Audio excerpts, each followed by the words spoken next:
Good afternoon, good evening, and good morning, depending on wherever you are. Distinguished guests, ladies and gentlemen, welcome to the 8th Green Roundtable, Korea and P4G Partnerships. My name is Jane Lee, and I am thrilled to be guiding you through today's proceedings.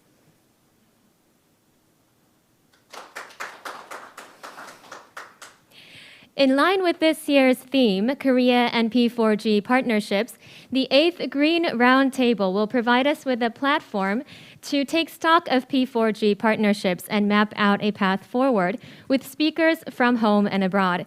Today we have speakers both joining us online and offline, and today's event is being streamed live on YouTube. We would like to take this opportunity to thank all of our guests joining us. Thank you for your participation despite the difficulties posed by the pandemic. Then without further ado, let us commence with the opening ceremony. To start us off, it is my honor to invite up to the stage Her Excellency Hyo-won Jenny Kim, the Ambassador and Deputy Minister for Climate Change at the Ministry of Foreign Affairs. Please give her a very warm welcome, everyone.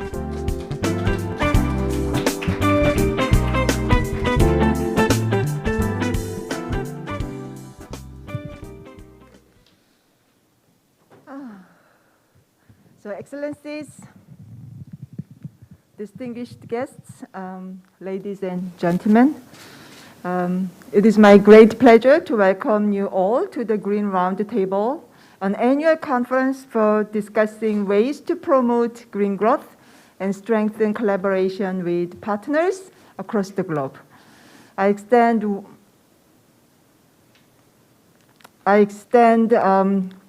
my warm thanks to Minister of Development of Denmark, His Excellency Flemming Møller Mortensen, and Mr. Jan de Cruz, P4G Hub Director, for taking part in this important forum despite your busy schedule. And I'm extremely delighted to have you, Frank, my friend, Director General of the Global Green Growth Institute, and also Ambassador Kaiser of Colombia, here in person, and I believe your presence will make this event even more impactful and meaningful. As well, thank you all, distinguished guests who are participating either in person or virtually from across the globe to share your valuable experiences with P4G. The Green Roundtable marks its 8th anniversary this year. Looking back at its initial stage, I get reminded of the rapidly evolving path that Korea's climate and environment policies has taken in recent years. The Green Roundtable was launched by the Ministry of Foreign Affairs in 2016 with the aim of creating a discussion forum where businesses, academia, and the government can exchange ideas and opinions about Korea's green growth policy. Its foundation was so-called Green Troika or Green Triangle, namely the Global Green Growth Institute, the Green Climate Fund, and the Green Technology Center. The three green pioneers that represented strategic thinking, green financing, and technological support, respectively, to all of which Korea has significantly contributed. As Korea ratcheted up climate commitments, the themes of the Green Roundtable have become more specific and more ambitious. What was once a broad exchange of ideas about green growth has evolved into a strategic and enduring discourse about future directions. The turning point, I would like to say, was Korea's decision to host the second P4G Summit meeting. The P4G Seoul Summit was truly a landmark, not only for the global efforts to address climate change, but also for Korea's leadership in climate action. In August, Korea mandated 2050 carbon neutrality by law, and night before the COP26 UN Climate Change Conference in Glasgow, Korea significantly increased its nationally determined contributions, NDC, targets, pledging to cut emissions by 40% from the 2018 level by 2030, compared to the earlier goal of 26%. I'm sure that without the P4G Seoul Summit, we would not be where we are now. The P4G Seoul Summit made all these groundbreaking actions and commitments possible. It changed the way that the government, the private sector, and the general public in Korea perceive climate change and envision their role in mitigating this crisis. In sum, the P4G Seoul Summit pushed Korea to become a leader, no longer a follower, in global climate action. In this context, I believe now is the time to look back and chart a way forward. In the first session of today's Green Roundtable, we look back on Korea's partnerships with P4G, hearing from representatives of Korean P4G partnerships about the progress they've made and challenges they've faced in their projects in Ethiopia, Kenya, and Vietnam over the past 3 years. Then, we will discuss global partnerships and future directions of P4G at the second session. We will take lessons from Denmark and Netherlands, the two pioneers of the P4G initiative, as well as first-hand views from Kenya and Ethiopia, where many important P4G partnerships are taking place. We believe your experience, expertise, and insights will truly be a great foundation for the future consolidation of P4G and for the steps to take moving forward. Excellencies, distinguished guests, ladies and gentlemen, in Glasgow, countries reached an agreement that will enable us to keep the 1.5-degree goal alive. The Glasgow Climate Pact is a balanced outcome that reflected the interests of all parties in mitigation, adaptation, and finance. We certainly made progress in strengthening mitigation action, supporting developing countries' adaptation efforts, mobilizing climate finance, and completing the Paris Rulebook. The Glasgow Climate Pact must be remembered as a milestone in global climate action. However, we all know that there is a long way to go before we meet the Paris goal. The significance of P4G in this critical decade of action is that it brings together all parts of society, governments, business, and civil society, to find the best possible solutions, particularly market-based solutions. And in this progress, P4G prioritizes the perspectives of developing countries who are least responsible for, but most vulnerable to climate change. Lastly, but most importantly, I would like to emphasize the role of young people. Glasgow reconfirmed that the youth are no longer the leaders of tomorrow. They should be the leaders of today, because without strong climate action, we will have no tomorrow. I mean, in that sense, I'm so pleased to meet Mr. Rice Berman Jr. at this roundtable. Therefore, the youth, young generation, they must take part in today's actions. With P4G, I hope more young people will get involved and help shape P4G's future. I believe that today's Green Roundtable will inspire ideas and actions that will make our planet greener and healthier. I hope all of you stay in a good health. Thank you very much.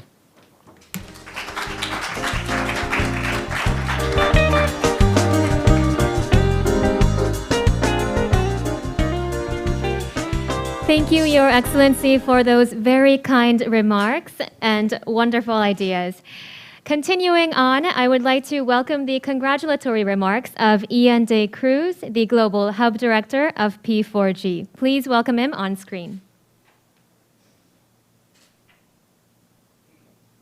thank you to the Korean government for hosting this Green Roundtable and for your leadership of P4G at the very successful P4G Summit in May 2021.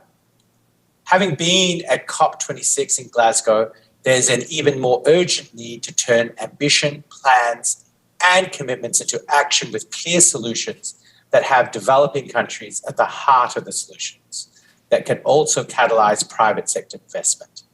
This is the P4G way.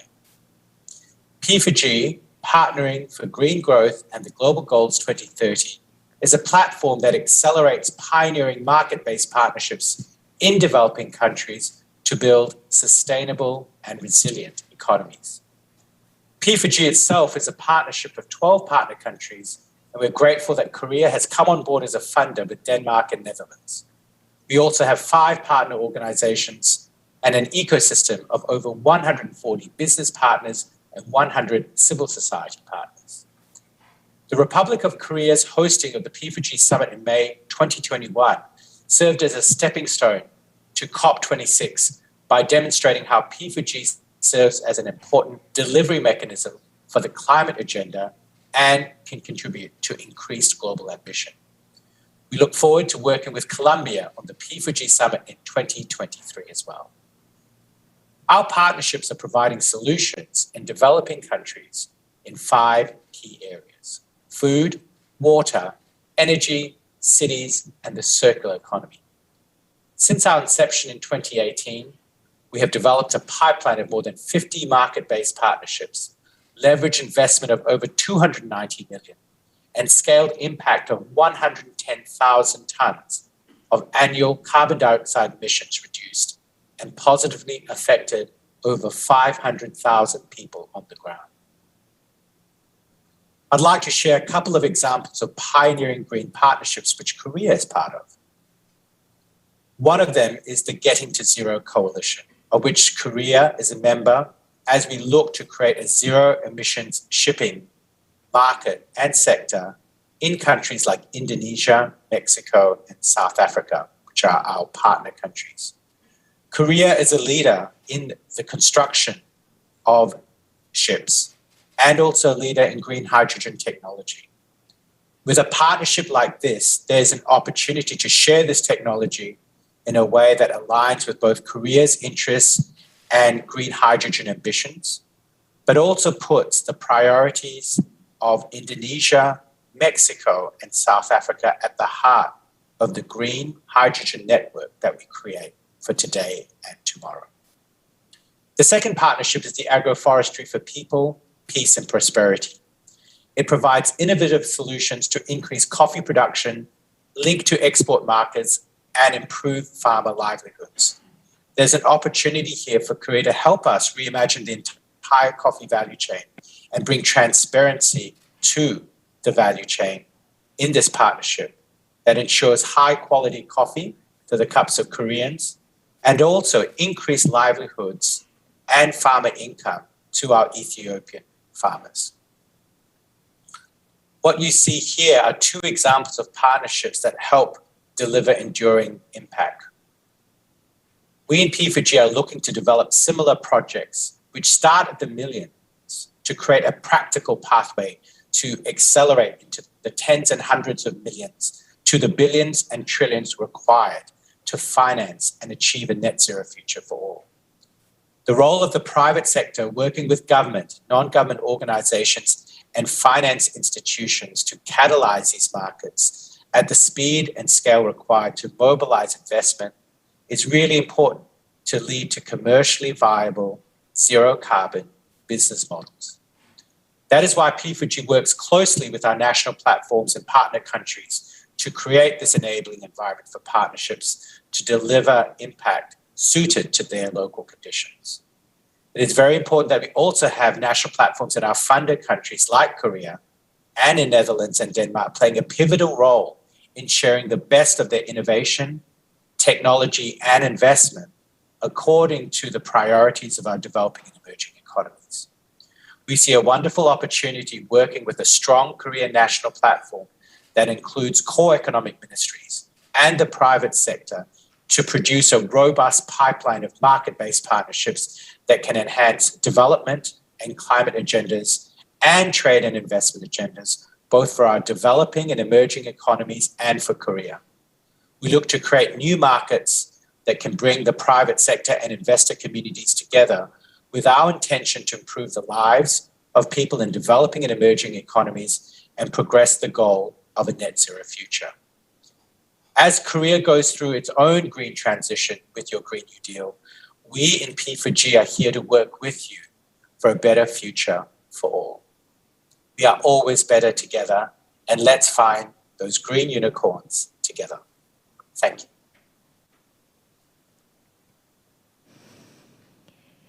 Thank you for those words of encouragement. That was the congratulatory remarks by Ian de Cruz, the Global Hub Director of P4G.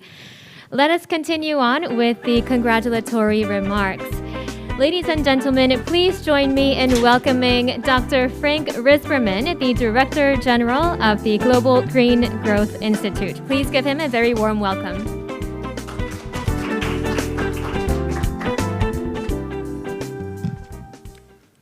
Thank you, Your Excellencies, ladies and gentlemen. I was asked to deliver some congratulatory remarks, and indeed there is much to congratulate Korea about. As we've seen that in the last 2 years, Korea has made commitment after commitment to step up its climate action. And indeed there is much to congratulate the world, as now some 90% of countries, 90% of GDP of the world is covered in these net zero pledges. At the same time, I have a lot of sympathy for the people who were standing outside in Glasgow, the young people who were demonstrating against their perception of lack of progress. You know, I think we all know the famous words by now from Greta Thunberg, that all that we just congratulated ourselves with is just blah, blah, blah. And I have to say, since I've come back to Korea, in the interviews I've done with journalists, the one question that keeps coming back is, okay, these pledges, but is it real? Do you think it is realistic that Korea will go to net zero and that Korea will reduce its emissions by 40% by 2030? 2050 is far away. 2030 suddenly seems quite close. I think personally that it is realistic, partly because Koreans are hardworking and pali-pali, right? They can make rapid progress, but also because history shows that when new technologies come, they can overtake old ones much more quickly than people can imagine. People driving their horses and buggies didn't think that those strange things, those new cars, would take over. You know, I don't have slides now, but I have these nice photos of New York City around 1900, where in one photo you see the streets full of horses and carts, and less than 20 years later, only cars, no horse and cart to be seen. Sometimes these technological changes can go very rapid. And yes, I am in the metro every day, and every single Korean I see in the metro is all on their phone, all watching television, doing their other smart things on their smartphones. And I remember that the first day in 2007 that my boss, Larry Brilliant at the time when I worked in Silicon Valley, showed me the first iPhone. That was the first day that people could use a smartphone. That technology has changed our lives so rapidly. So I believe that when the president of Korea says that Korea will end coal by 2050, he is actually pessimistic. I think coal has no future. And coal in the UK could go down from more than 40% to almost nothing in 10, 15 years. So it's difficult to see that future right now, but when new technologies take over, when renewable energy becomes the cheapest form of electricity, as it has become, why build new coal-fired power plants? And dare I say, those coal-fired power plants that even last year we said should be built, why continue building an asset that for the next 30 years will be a stranded asset? So I think we will have to re-examine some decisions. It's true, maybe we have to pay more for energy because there's still a lot of fossil fuel subsidies, subsidize electricity around. I'm not saying everything will come just for free. So it will be difficult, but I do think it's feasible. And in addition to those domestic actions, I think the other people that were disappointed in Glasgow were not the young people outside, they were the developing countries on the inside. They signed up to the Glasgow Pact, but many of them reluctantly, because they didn't see that the money was provided or the technology was flowing fast enough. So I think that is why I'm quite happy that in addition to taking the kind of domestic actions that we have already mentioned of Korea, Korea has also committed to stop financing coal-fired power plants, and so has China, and so has Japan, the three countries that funded the large majority of those projects before. And I'm hoping that the same money will still flow, and now to finance a green transition.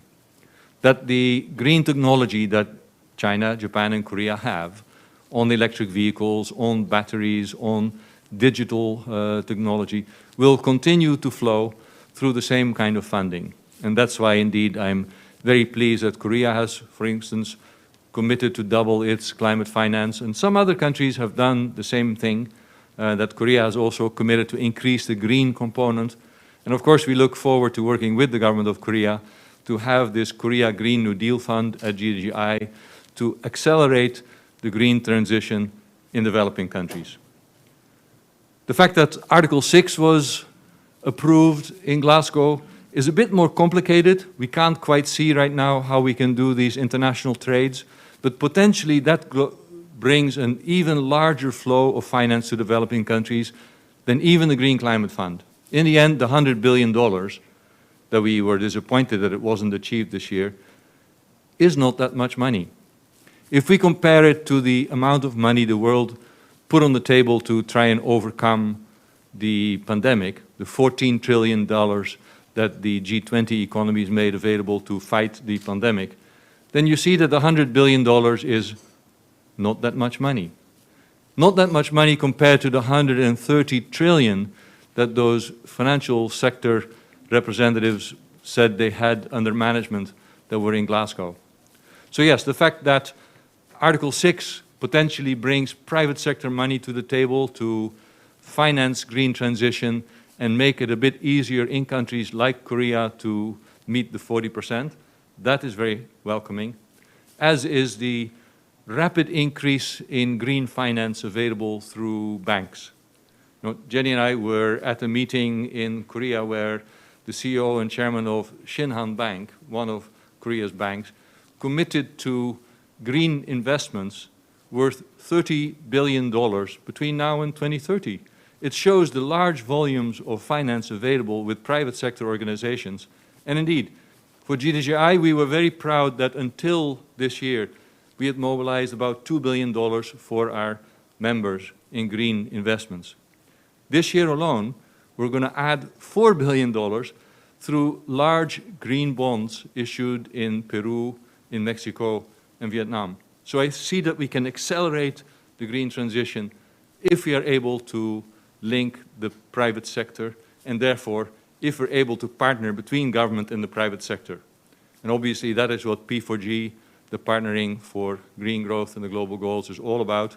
So I am very happy that we have this event this afternoon, and I'm happy to congratulate all of you here and hopefully see this progress translated in Colombia when we see each other again for the next P4G Summit. Thank you.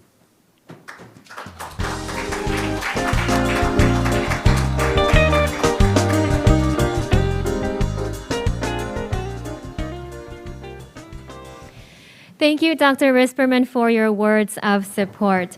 Now, before diving into today's panel discussions, we are very fortunate indeed to have with us two keynote speakers who will help kick us off for today's discussions.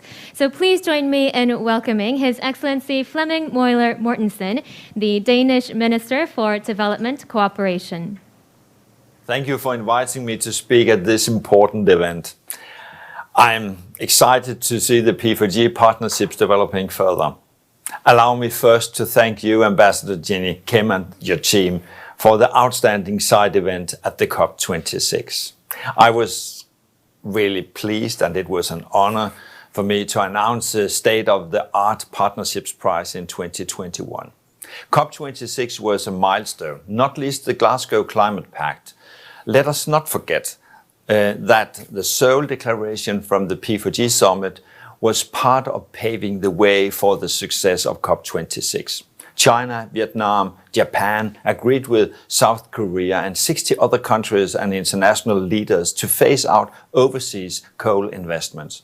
A very high-profile achievement that I dare say came about through partnerships. To fight climate change, we have to work together. Governments, industries, civil society and citizens. This is the sense of the P4G. Climate action and development brought about by the right political decisions and strong partnerships. P4G has since 2018 worked to create innovative partnerships. So far, the 52 P4G partnerships have mobilized nearly $300 million in investments. It's really impressive.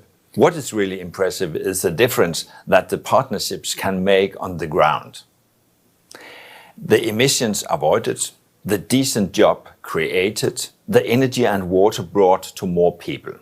We will continue that work, and we want to work with the national platforms for the changes to be sustainable. P4G partnerships must be centered on developing countries' own priorities. National platforms must take on a much more central role in P4G. And we look forward to continuing together in a second phase of P4G from 2023. And I hope we can count on Korea to be with us all the way. I believe that we share joint goals and that we can deliver results far beyond what any of us could do alone. I hope that your discussions today will be fruitful and provide new innovative ideas that will drive P4G forward. Thank you very much, all of you.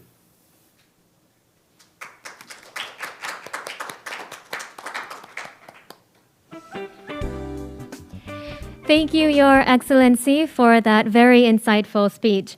His Excellency highlighted the significance of the P4G Seoul Summit and the Seoul Declaration, which he recognized as, and I quote, a very high-profile achievement. His Excellency also thanked Korea and Ambassador Hyo-woon Jenny Kim for hosting a very successful P4G side event at COP26 in Glasgow earlier this month. His Excellency also enlightened us on how Korea and Denmark share the same goals. Now, ladies and gentlemen, with that very important message in mind, let us move on to the next keynote speech. The next keynote speaker will be Dr. Yoo Woong-han, the Executive Vice President at SK Telecom, who is currently leading the ESG Innovation Group. Please join me in welcoming Dr. Yoo to the stage. Hello, everyone. Dear Jenny Kim, Ambassador and Deputy Minister for Climate Change of MOFA, and P4G Global friends and panelists, ladies and gentlemen.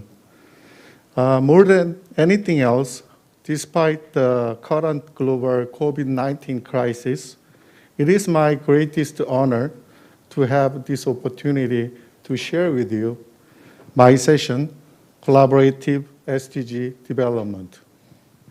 And I would like to express deep appreciation for the MOFA and P4G Hub for inviting me to today's 8th Green Round Table. On behalf of SK Telecom, we will address and work together to develop our global collaboration sustainability initiatives. SK creates sustainable happiness for all stakeholders associated with SK. Starting off with SKT's ESG goals. We have our obvious 2030 and 2050 goals in environmental, social, and governance area. In environmental area, we are aiming for 48% emission reduction in 2030 and reaching zero emission in 2050 as our ultimate goal. In social area, we have a goal of 10% of revenue for social value performance.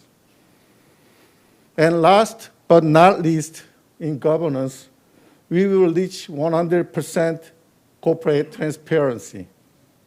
To say 0, 10, and 100% in terms of each E, S, and G. So moving on to collaboration business model project, cook stove in Myanmar. As you can see the picture in the slide before and after, SKT distribute energy efficient cook stoves which contribute to create a sustainable energy usage environment.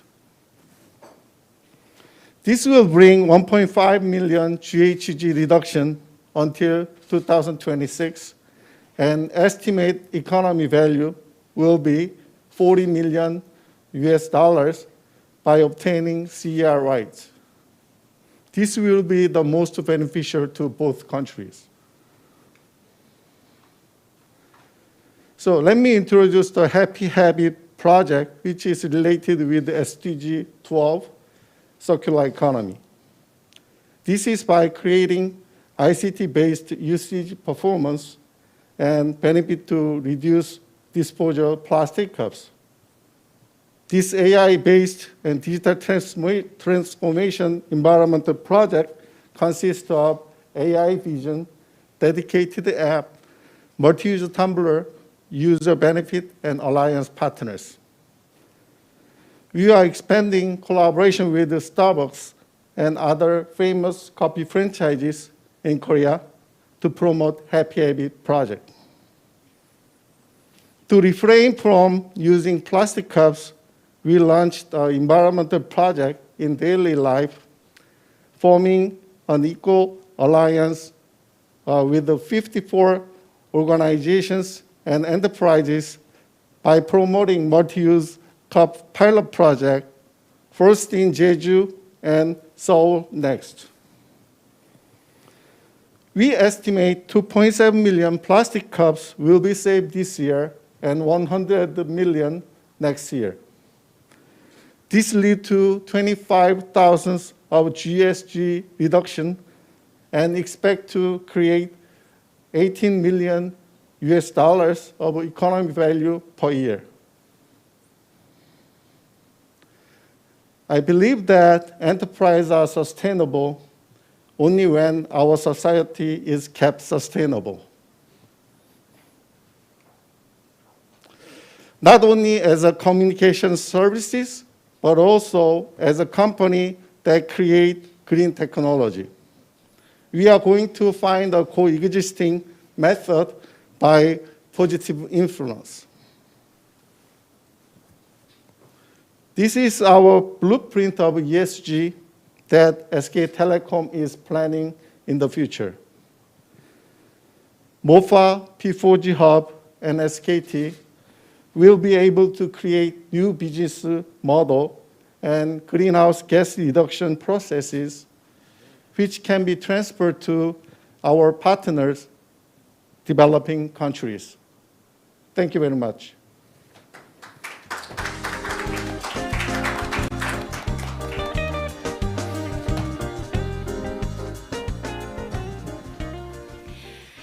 Thank you, Dr. Yu, for giving us a glimpse into your collaborative business models and efforts to build a circular economy. All right, ladies and gentlemen, we will now be moving on to session 1 of the 8th Green Round Table. The session is titled Korea and P4G Partnerships. Allow me to introduce you to our speakers. This session will be moderated by Lee Dong-kyu, the Director General for Climate Change, Energy, Environment, and Scientific Affairs at the Ministry of Foreign Affairs. And next is our outstanding panel for today. An Byung-gi, the Director of the International Cooperation Division at the Korea Forest Service, is joining us online from Tajikistan. And Chang Song-eun, the CEO of Yolk, is going to be joining us online from Tanzania. And Cha Sang-hoon, the CEO of WePlat, and Alexander Min, the CEO and founder of ReHarvest, will be joining us in person on stage. Please join me in welcoming our moderator and panelists, everyone. A very warm welcome, everyone. At this point, I'd like to ask Director General Lee to take over. The floor is yours. Thank you. I am Dong-kyu Lee, Director General, the Bureau of Climate Change, Environment, and Science Bureau, Ministry of Foreign Affairs. I am really honored to be here today. And previous speakers already stressed the achievement and the importance of the P4G. So not necessarily repeat the achievement of P4G, but personally, I want to stress just one thing. Last May, Korea has hosted the second P4G summit and adopted the Seoul Declaration. As the Minister Mortensen mentioned, in Seoul summit, we put a sentence of phasing out of the coal power plant, and this was the first time China has joined this kind of coal power plant to phase out the commitment. So this is one of the important P4G summit result. And maybe before we start our session, I can make kind of the small comments. Now after the completion of the Glasgow summit, we are faced with the implementation of the result of the Glasgow summit. Frank of GDGI stressed that almost the 90% of the emission and 90% of the GDP around the world has committed to take carbon neutrality or net zero targets mid-century. So the challenge is how we can implement this commitment. P4G is one of the efficient implementation partnership, and focused on the implementation rather than the so-called the blah blah blah things. So we can find the solution and the method of implementation in our experience. So this session is dedicated to the sharing of our experience, the Koreans' experience to implement our commitment. And our first speaker, Director An, he is now in Tajikistan, and let's ask him to make comment of his experience in Ethiopia. Thank you. Hello everyone, my name is Byung-gyan. I'm the director of the Korea Press Service. Today I'm going to introduce my Ethiopian project. The title of our Ethiopian project is Agroforestry for People, Peace and Prosperity. Many people do not know, but in nature, the coffee tree is kind of the shrub or bush. So this the tiny tree is supposed to be grown under the big tree. It is called as the shade-grown coffee. Let's look at the landscape of Ethiopia. Ethiopia is basically the origin of the coffee, and Ethiopia has several famous coffee brands. For example, the Yegachep, the Sidamo. But Ethiopia has a relatively high altitude, as high as sometimes the higher than 2,000 meters. So very vulnerable country to climate change. And most of the coffee farming regions are concentrated on the southern part of Ethiopia and this region is getting drier continuously. So our project will be started in the southern region of the Ethiopia named West Guji and Gedeo. Ethiopia has their special coffee ritual named Buna Mafle. Then people are providing several cups of coffee to deliver their special friendship and hospitality for their guests and neighbor and friends. It is the overall concept of the Ethiopia, the People's Startup Project. Basically, we'll be starting from the forest restoration because this area is getting drier. Then you are trying to place the shade-grown coffee farming in the middle of the forest region.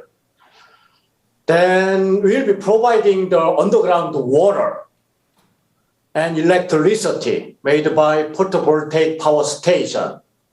And one more thing is the capacity building. You're going to provide the education and training for the indigenous people who are living in that local community.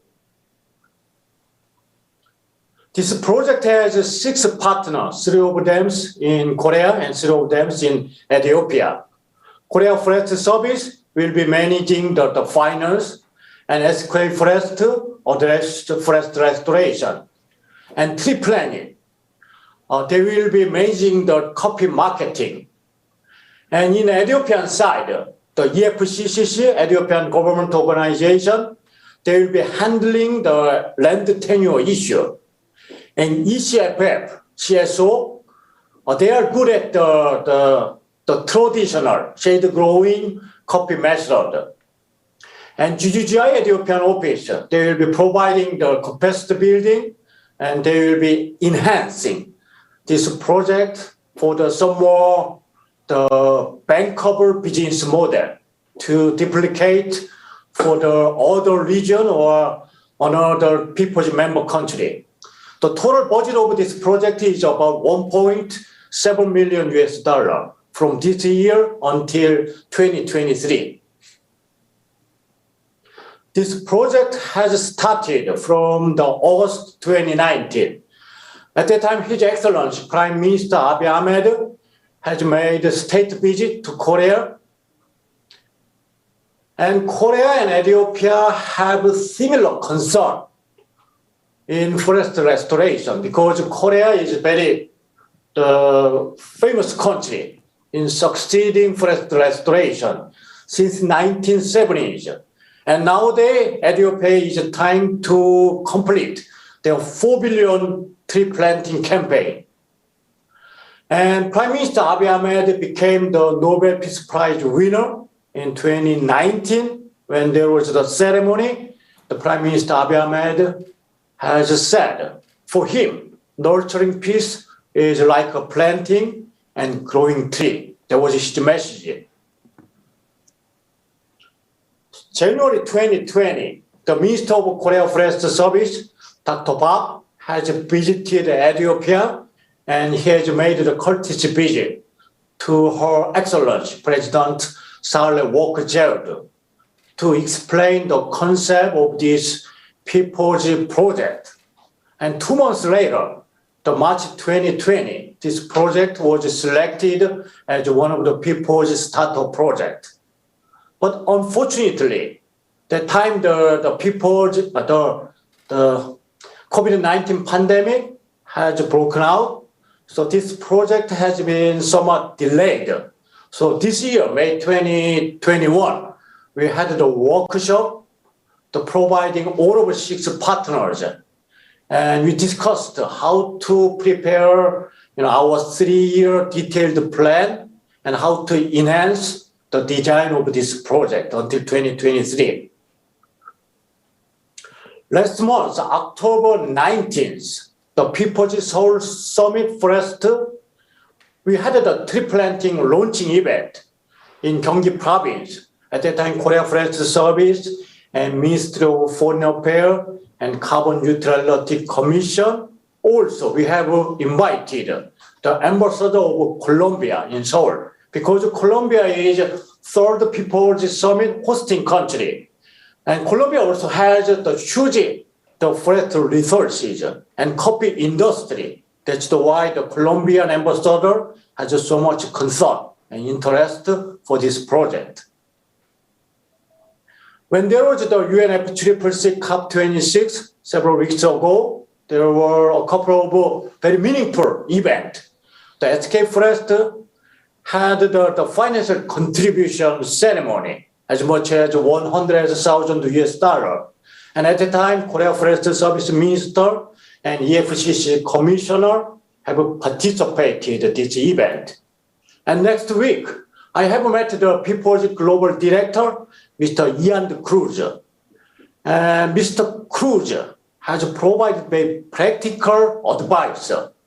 This Ethiopian project should be focused on some more market-based bankable business model for sustainable business methodology. That was his recommendation. Let's look at our 12 people's member country. Coincidentally, about half of our member country have their own coffee producing industry. So it means this project has some potential to duplicate to other people's member country. So next month, December 2021, our project will be starting in the field. And 2 months later, January 2022, one of the Korean experts will be seconded to the GGGI Ethiopian office. And Korean delegation and 3 partners will be finding out the chance to visit Ethiopia in the first quarter of the next year. And May 2022, there will be a World Forest Congress, and I wish we will be inviting all of 6 partners, and we will have the chance to develop some more implementation of this project.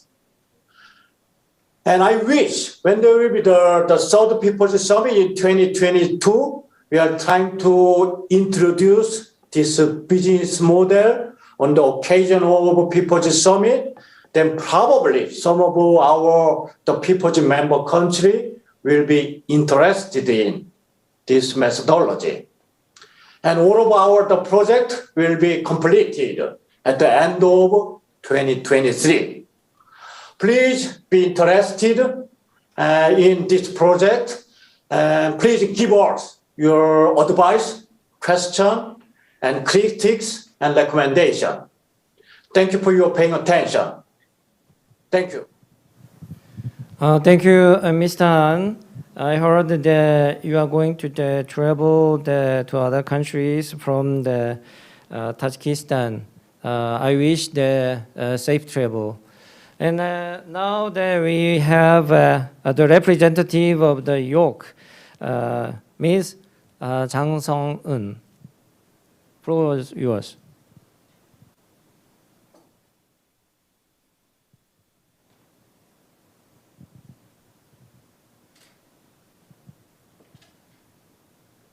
네, 안녕하세요. Hello 요크의 대표 everyone, 장성은입니다. I am CEO of York. My name is Jang Song-eun. 1.3 billion population throughout the world are suffering from lack of access to the electricity. And this also causes respiratory problems and greenhouse gases emissions, thus creating climate crisis. 1 out of 5 African children are limited in getting the education. York Electronic Nutrient would like to resolve these issues, and we have built a solar cow, which is a distributed energy, so that every children who comes to the school can enjoy the electricity. Solar cow is providing electricity to a remote area where, through the normal way of distributing energy, cannot be enjoyed. We provide this, and also the electricity they store can once again give another compensation for parents to send their children to school. This has a double benefit. The P4G partnership once again gave a huge benefit. This is B2C business model as a test, we have carried out this project. Kenya, in 2 areas, we have installed solar cow and energy ENG, energy for impact, and together with the York, started this program. So by accelerating access to clean energy, helping business and community make better use of that. Once again, the people and household who are suffering from lack of income, less than $30 per household, who never enjoy any access to the electricity, especially the children of this remote village, we decided to provide this solar cow. And another school, once again, comparatively speaking, enjoy better living standard, but still suffering from lack of access to the electricity, we decided to build solar cow. In the beginning, not many people applied, but later on, they would like to join these programs. In case of the Umchili school, the increasing number of the students began to apply for the solar cow. We decided that those who need it and the supply and demand, there's a huge gap between these two. Therefore, the business model were rectified because there was a difference in usage by income level. In case of extreme poor area, we decided to once again pivoting to the part that people who can use this, and global companies and public agencies, they have heightened interest in this area together with the LG and SK and also the Korean Electric Power Company. We decided to provide energy to this area. However, the people who can afford it, we have applied this so that the education can also be provided in addition. So we provided so that users can pay the fees, and this was a blended financing. This was a business model that we have taken. Especially in the COVID-19, the children could not continue their education. So we decided to provide education through the support from the United Nations or other international organization. And also the Education Ministry carried out a public bidding so that anybody who can provide this can join this. And also they are actively reviewing the microfinancing. According to the UN report, the current situations and current way of providing electricity, 20 years from now, still sub-Saharan, more than 50% of the population will not be able to enjoy access to the electricity. So they are in need, a dire need of the electricity. In order to rectify inequality and inequity, we need to provide a fair chances, thus we can respond to the climate crisis was said by the President Moon of the Republic of Korea. This is not an issue of one country, but it's a cross-border issues. KOICA has been designated as a GCF, and together with the YOK and other ODA projects, we are actively taking part in so that we can create a greater impact. That is our goal. Currently, Kenya, Tanzania, and Congo, in 3 countries, more than 6,000 direct beneficiaries and also 30,000 indirect beneficiaries are enjoying solar cow, which is a creative solutions for energy supply and education issues. I'm here in Tanzania to explore partners in local area, and I'd like to identify exact situations, and through diverse collaboration with international organizations, we'd like to provide a greater benefit. Please have great attention and support. That concludes my presentations about YOK. Thank you. 네, 장성원 대표님 감사합니다. Thank you very much. 지금도 CEO 장성은 of YOK, and she is now in Tanzania reviewing another scale-up project. As you're reviewing scale-up project, it seems like business prospects in Tanzania is quite bright. I hope other P4G member countries can also introduce this kind of market-based solution. And do you think such projects can be successful? Frankly speaking, sub-Saharan region when you look at the African nations, they have similar situations. So energy supply and using kerosene and also children labor, all of these challenges are faced by African nations as a common challenge.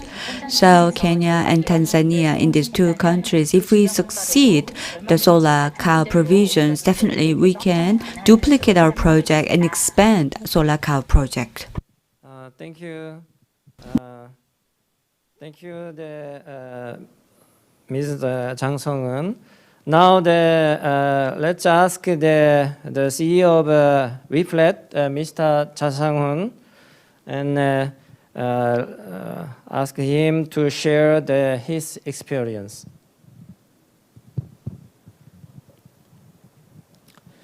Hello, everyone. I'm Sang-hoon Cha, CEO and the founder of WeFlat.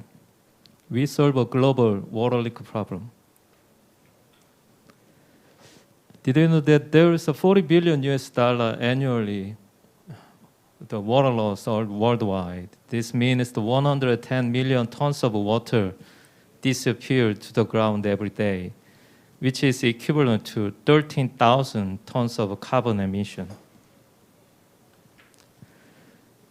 Many countries are still suffering from the water scarcity. The climate change is threatening our community from a severe drought. It is very important global issues that can't be ignored. Actually, saving water from a water leak is the best way to address the challenge of a drought. The water leak problem can be managed by a water leak management system. However, it's not that simple because it is very complicated to set up and extremely expensive, time-consuming, also required a lot of water management experts. So this is why it is difficult for the developing country to solve a water leak problem. For solving a water leak problem, we developed Nello system. Nello is an AI-based IoT mobile platform. Actually, Nello stands for Never Lose Water. That is exactly what we help you do. Nello consists of several parts. The Sonic M1 helps you to pinpoint water leak location by analyzing sound data. So water leak can be detected in anywhere in the world, only with the Sonic M1 and the smartphone in your hand. Sonic M2 helps you to detect water leak in real time by analyzing the water pressure data in the pipe network. And a Nello application and the web software that can be simply implemented in mobile phone and the cloud server. Therefore, you can save time and cost. Also, high-cost water management experts can be replaced with local people by analyzing data with AI technology.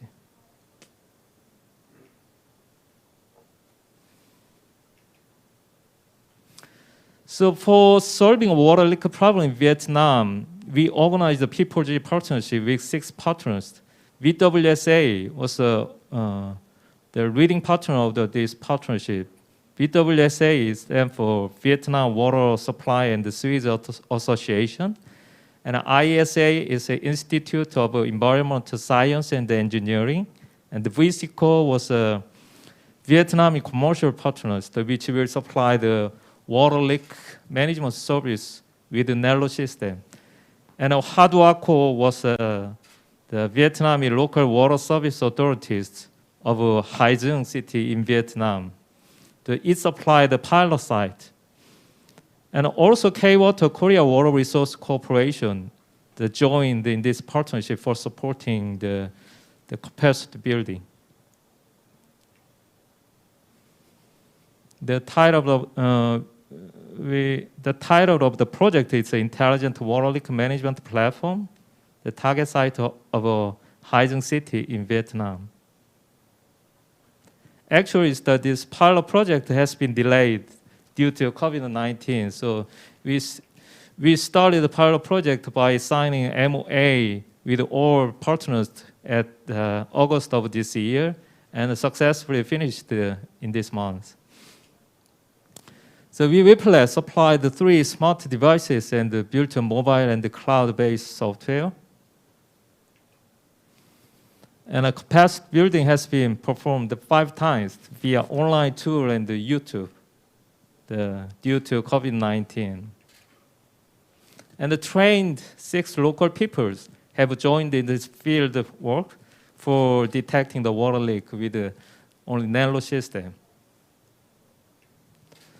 Eventually, 8% of a water leak supply has been reduced by repairing 4 points in 2 pilot sites.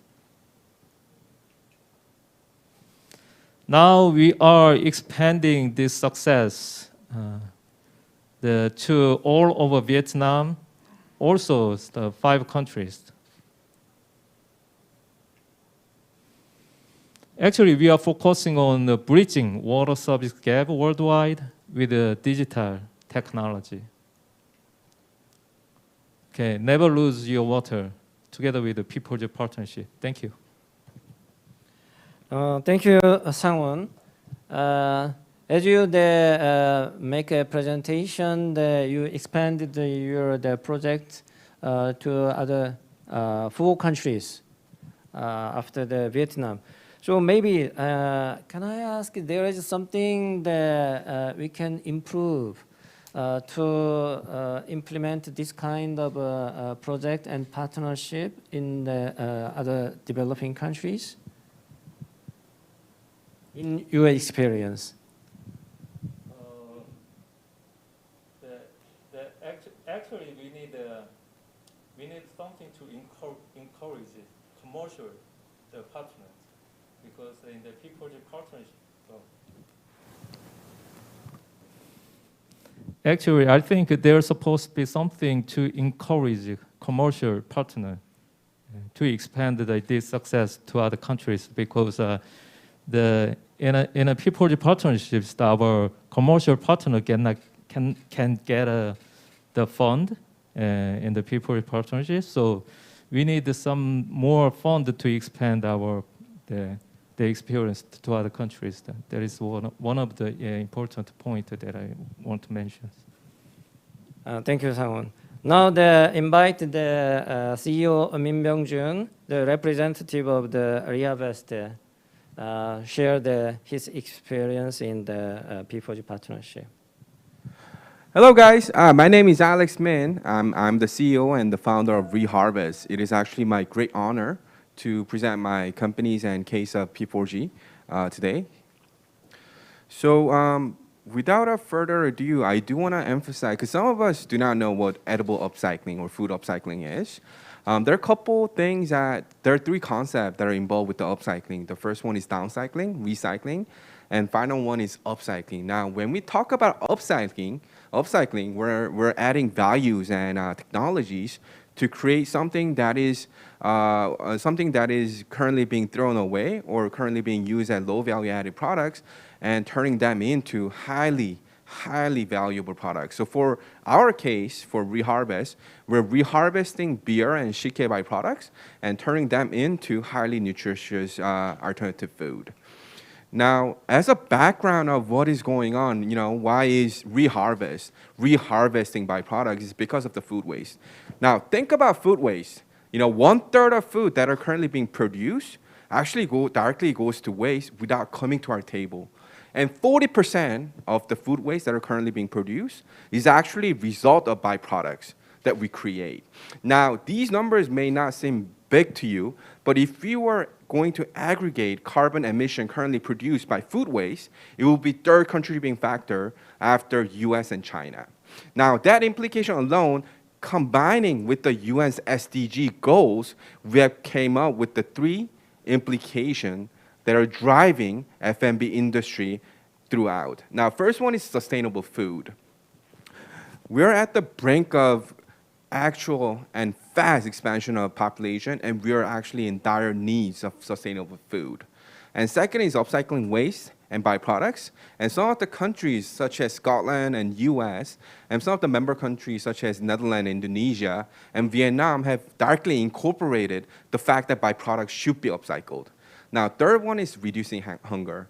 Now, ironically, like I said earlier, 1/3 of food that are currently being thrown away, while 1 out of 10 person, even in Korea, is suffering from permanent malnutrition. So these are 3 implications that we are going to tackle. And what is going on in Korea in terms of food upcycling? Since food upcycling is a very new concept in Korea, Reharvest was the first company to do food upcycling, and government initiations and support is just beginning to coming up these days. Now, what we are going to do at Reharvest, what we are aiming to do, is to create a virtuous cycle by closing the loop in the F&B industry. And by doing so, we're going to effectively turn byproducts into highly nutritious alternative food. As a first project, Reharvest is upcycling beer byproducts and turning them into highly nutritious flour that is both high in protein and fiber contents. And we're going to create various different products using this flour, such as pizza doughs and chickens and such. So by doing so, we're going to effectively saving the environment and also provide a sustainable food sources for the generations to come. Now, since the P4G has been a great support for all these initiatives, we have seen a great support as well, especially in the Southeast Asia sectors. We have signed an MOU with biggest beer companies throughout Vietnam, Indonesia, and Malaysia.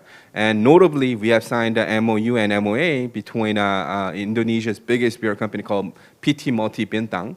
And also, we have signed a MOU with Haiphong Beer, which is Hanoi Beer. And we're currently in discussion with Thailand's Taiwan Group to support this. Now, the reason why we're focusing on Indonesia is because there's a dire need for alternative food and sustainable food supplies. If we're successful in P4G partnership installing this project in Indonesia, we're going to save roughly about 850,000 tons of beer waste and providing enough food for all the Indonesian people. As such, we'll provide about 37 noodles per person in Indonesia as well. And this is equivalent to making 4,521 New York Central Parks as well. So this kind of wraps up my presentation. Thank you for listening. Thank you, Alex.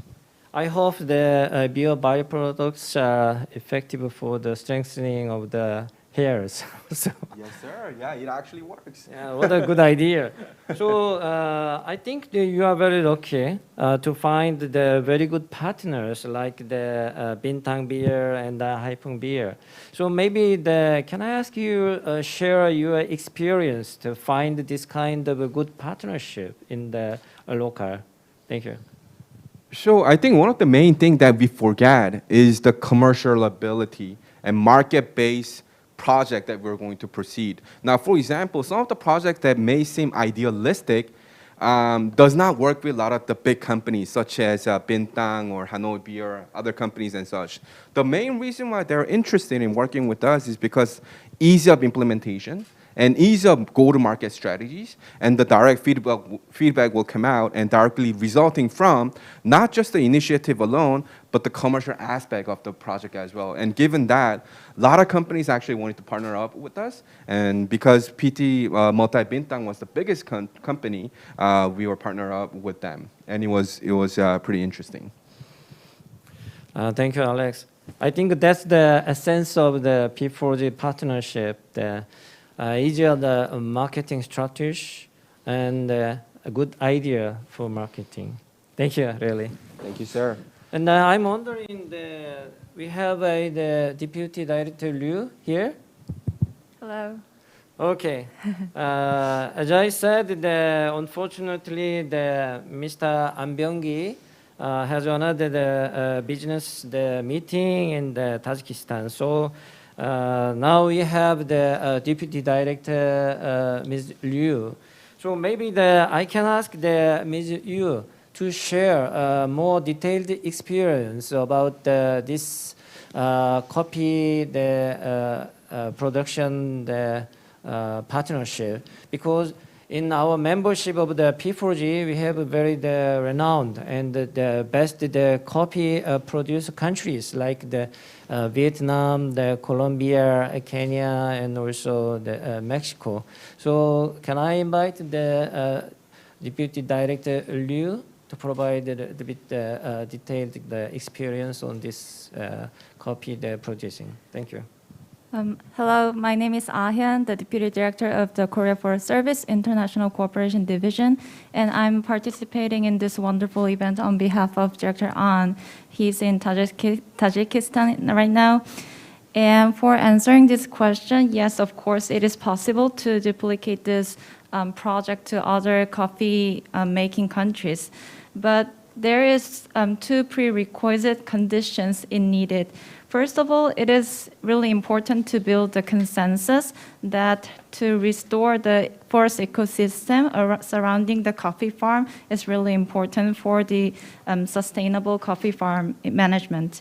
Because restoring and rebuilding the nature itself can help to restore the coffee tree, but as well as it is restoring the coffee quality itself. Second of all, as we mentioned, the P4G Ethiopian project, it is the measure that the shade-grown coffee farm in the tall tree, we grow the coffee trees surrounding the tall tree. So it is relatively a little bit expensive. So it is really needed for the fair trade system that we can sell the coffee at the right prices. Thank you. Thank you, Ms. Yu. And we have a little more time. So maybe we can use this time for Sungwon from Tanzania. Anyway, she is remotely connected, so it's quite a good opportunity to share her experience. So, Sungwon, this solar cow. Solar cow is very successful startup program of the P4G, and now you are developing and maybe expand your solar cow project as the scale up. But how this project is matching with our spirit, as I explained, some kind of commercial base business model. And how's the response of the local people? Can you provide your experience about that? Okay. I think, local people are welcoming the solar cow very much because I think there was no, the companies that try to tackle this power solution for this area, because I think they're BOP, the bottom of the pyramid. But I think the solar cow can effectively deliver just the amount of the energy they need. I think it's a really good fit for them. But still, I think that it's really difficult to, charge some amount to this BOP people because I think they get used to some donations. So what we're trying to do is, as I explained, divided the business model as like a philanthropical part, and then the commercial, the business model. So that's why we developed the regular version of the solar cow. So it's not only provide the energy and replace the kerosene. Those it contribute to the reduce the carbon, but also they perceive it as a educational device. So I think that's our sort of strategy to promote the solar cow as a commercial model. Thank you, Sungwon. I hope you are very well and stay strong under the Corona-19. And maybe lastly, can I ask Sungwon, V-flat? The water is one of the most important issues to achieve our SDGs and also tackle climate change. Sungwon, you mentioned about the importance of the find business partners to implement your project. So can you a little bit elaborate your experience? what kind of difficulties you have to find the business partners in Vietnam or the other countries, or what kind of method that you use to find the business partners? Sang-won?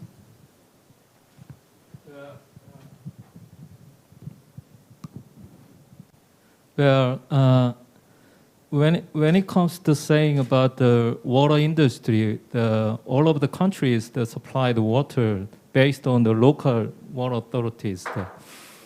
So most of the developing countries that have no water management expert, that is the main key point to get over for expanding this technology to many developing countries. So we try to contact kind of NGO, the water-related NGO, at the best beginning of the projects. So we contact the VWSA in Vietnam. VWSA is a water supply and the cities association, and she has many the connections, the networks with other local authorities and the Vietnamese, the water-related private companies. So I think that the contacting to the kind of water-related the NGO organizations is the best way to approach to enter the developing countries, the water markets, I think. And also we designed some kind of the business-based business model, because all of the countries that they have a different the water production unit cost. In case South Korea, we have the $100 for producing the 1 cubic meters. In Vietnam, they only have a 0.3 US dollars for producing the 1 cubic meters. So this is very important, because if we supply the too expensive technologies, they cannot get that technology, because they cannot spend money because it is too expensive to implement those type of high technology systems. So we have to focus on the developing the customized the digital technologies, especially for the developing countries, considering that unit production cost and the condition of the water systems in that countries. Yeah. Thank you, Sang-won. I think this is the end of our session. I really appreciate our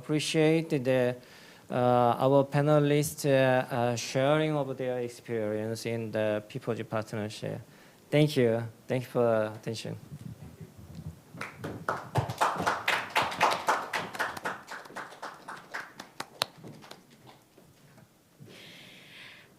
That was a riveting discussion about Korean P4G partnerships and where we are headed. Thank you so much. And ladies and gentlemen, let's give it up once again for our moderator and panelists. We will now be taking a short 10-minute break before we move on to session 2 under the title Overview and Future Direction of P4G Partnerships. We will be back in just a few moments.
Ladies and gentlemen, I hope you enjoyed your break and are refreshed and ready for session 2.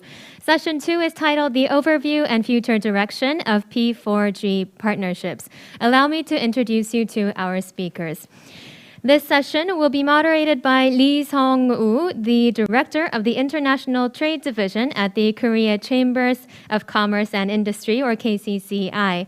And for this session, we have panelists joining us online from Ethiopia, the Netherlands, and Denmark.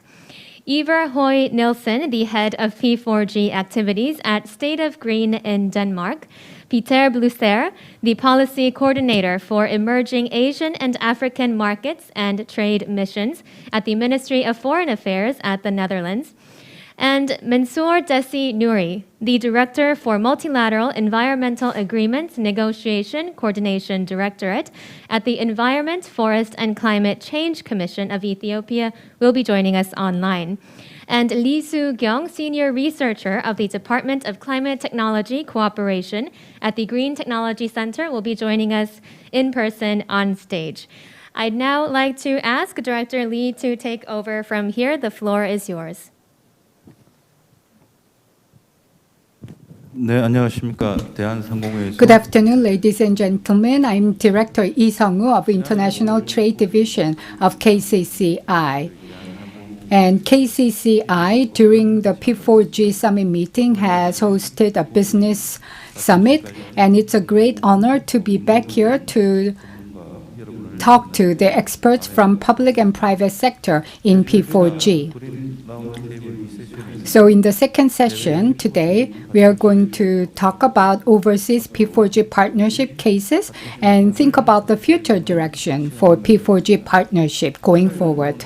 Before we start the panel discussion, allow me to briefly introduce you to the concept of P4G partnership. P4G has two major goals. The first is to contribute to implementing the climate change targets based on 2015 Paris Agreement. Second is to contribute to achieving SDG goals of UN. Sustainable Development Goals were adopted in 2015 at UN General Assembly to be achieved by 2030 in areas of poverty, disease, climate change. 17 SDGs have been adopted. P4G focuses on 5 areas as a high priority area: food, agriculture, water, hygiene, clean energy, sustainable cities, sustainable society, and circular economy. And climate action impacts the least responsible countries, most developing countries, and in that regard, P4G is focusing on supporting developing countries to meet such climate goals. P4G comprises diverse membership, businesses, civic societies, and businesses are also working hard for green transition, so they're highly interested in sustainable development. During P4G Seoul Summit in May, Korea Chamber of Commerce and Industry hosted Business Forum and has introduced the cases of POSCO, Apple, IKEA, and other global companies. At the Business Forum, the companies try to share their experience, learn from each other's experience, and create ways to create even more partnership. And today, corporations are measuring their impact, and now incentives are given to green companies that are creating cooperation mechanism that crosses national borders. And corporations can participate in P4G goals in various ways, and that is to be selected as one of the P4G partnership projects. And various conditions have to be met for that. And the most important condition would be contributions to SDG implementation and commercial viability. P4G has to focus on at least one of the 5 key SDGs. First, instead of just relying on foreign government support, the project should continue to create profits and enable sustainable management.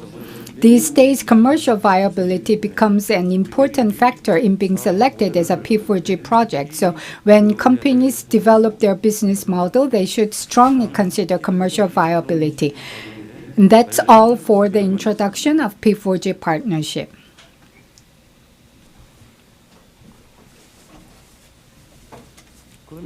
And now, we are going to start session 2 for overview and future directions of P4G partnerships. First of all, we are joined by Mr. Ivo Hoi Nielsen of P4G Activities of State of Green, Denmark. Mr. Nielsen? Thank you. I hope you can hear me. Thank you for having me on board here. First of all, I think that it's important to say that P4G is about international cooperation to help combat climate change and do that with the respect of national goals in P4G countries, but also to see that you bring in solutions that can make an impact and make a change on a big scale. So from Danish side, we really appreciate that we can be part of this and that we see the willingness to coordinate and cooperate around the world and in all partner countries. Thank you for that. I just have a few slides that I want to present to you and to showcase that what we see as good partnerships where we can see the potential of doing a difference to the world and to P4G. First of all, here we have the Getting to Zero Coalition, which is about changing the global maritime sector.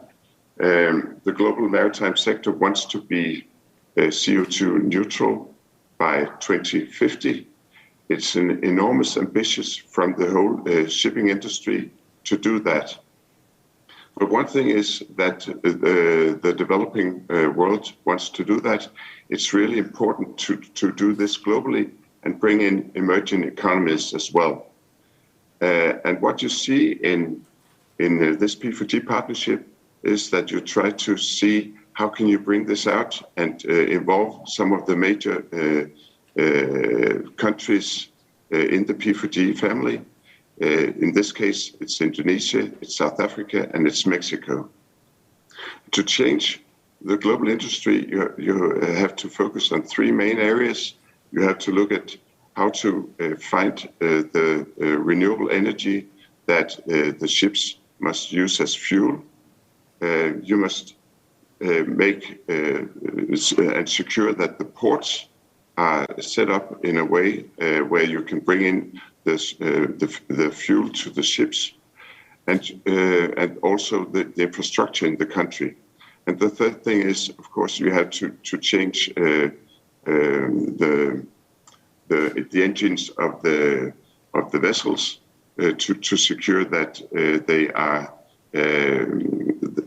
ready for the new fuels. I think that the important thing in this is that you really bring in the private sector, and the private sector will take responsibility. And the potential in this is also that when you change the global shipping industry, you will also need to change the infrastructure in the countries, and you help strengthen the renewable sector in the countries where you change the ports and the infrastructure to bring the fuel to the countries. Another partnership also on a big scale is the Circular Fashion Partnership, which is set up in Bangladesh. This partnership is about, well, it says itself, it's about circular fashion. And here you've brought in 1/8 of the fashion industry and the clothes and the textiles that are produced in the world. 1/8 of that is part of this partnership in some way. The fashion industry is one of the major global emitters, and it's really important to see how can we change that and how can we do that in a way where it's really beneficial also for the country. In this case, this partnership will set up a production line where you use the waste from the original textile production and set up a recycling production where you use this first-class material. What is important here is that you bring in the private sector, but you also do something that is really beneficial for the country and will be felt and can be of real value for the BNP of the country. I think after these two big-scale partnerships, I'll just mention a third partnership, which is on a different scale, but not less important. You have in Ethiopia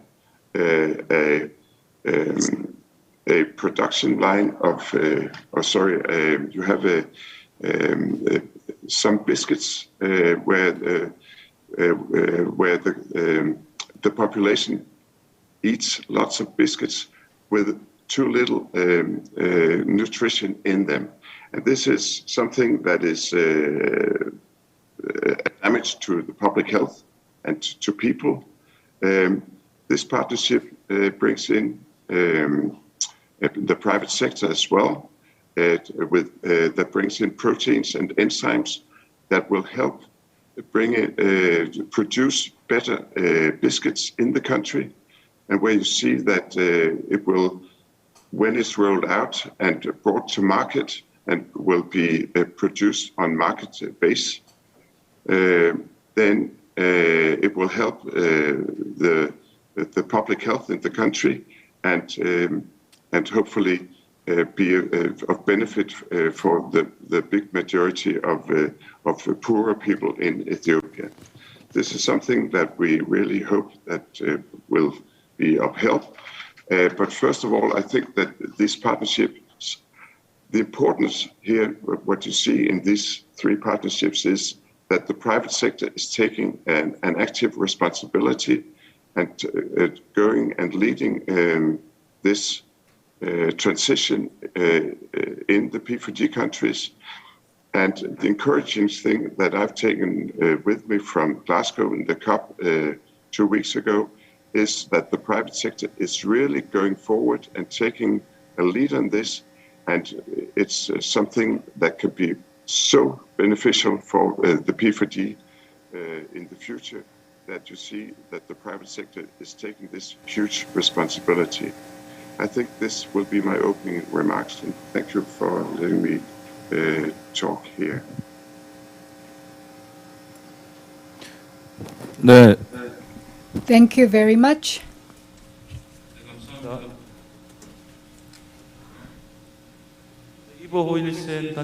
Thank you very much, Mr. Ivo Hoi Nielsen of P4G Activities from the state of Green, Denmark. He has talked about the maritime, fashion, and agriculture and food industry as a Danish case study. Now we are going to invite Policy Coordinator Mr. Peter Bulische of the Netherlands Ministry of Foreign Affairs.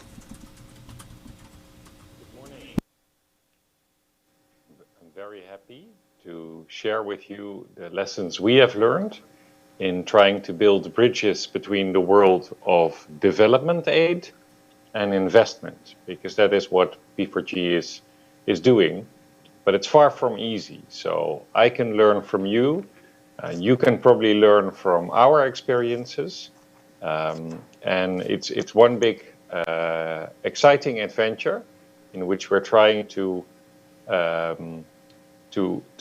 move to action instead of endless series of studying and producing papers. So the Dutch experience, the experience of the Netherlands. Next slide, please.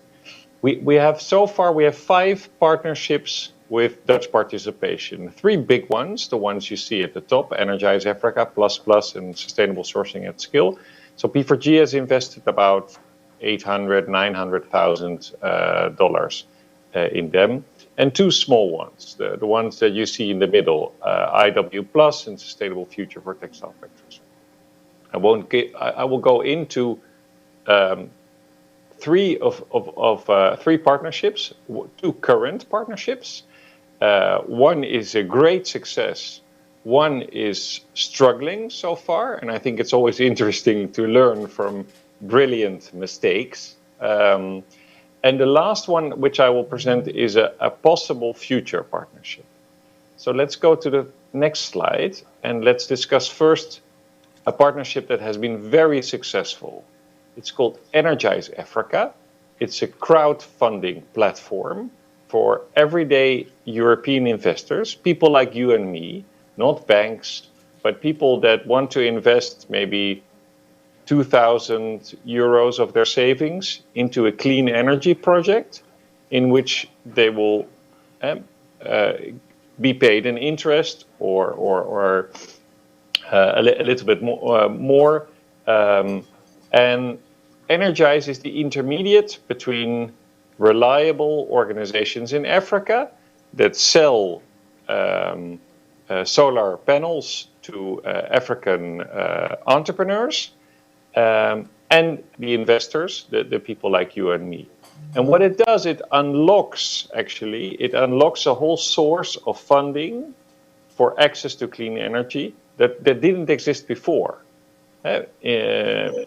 In the past, people were fully reliable on banks or on private, on people that asked a pretty high interest rate. And it's been a great success. You see the numbers in the middle of the slide.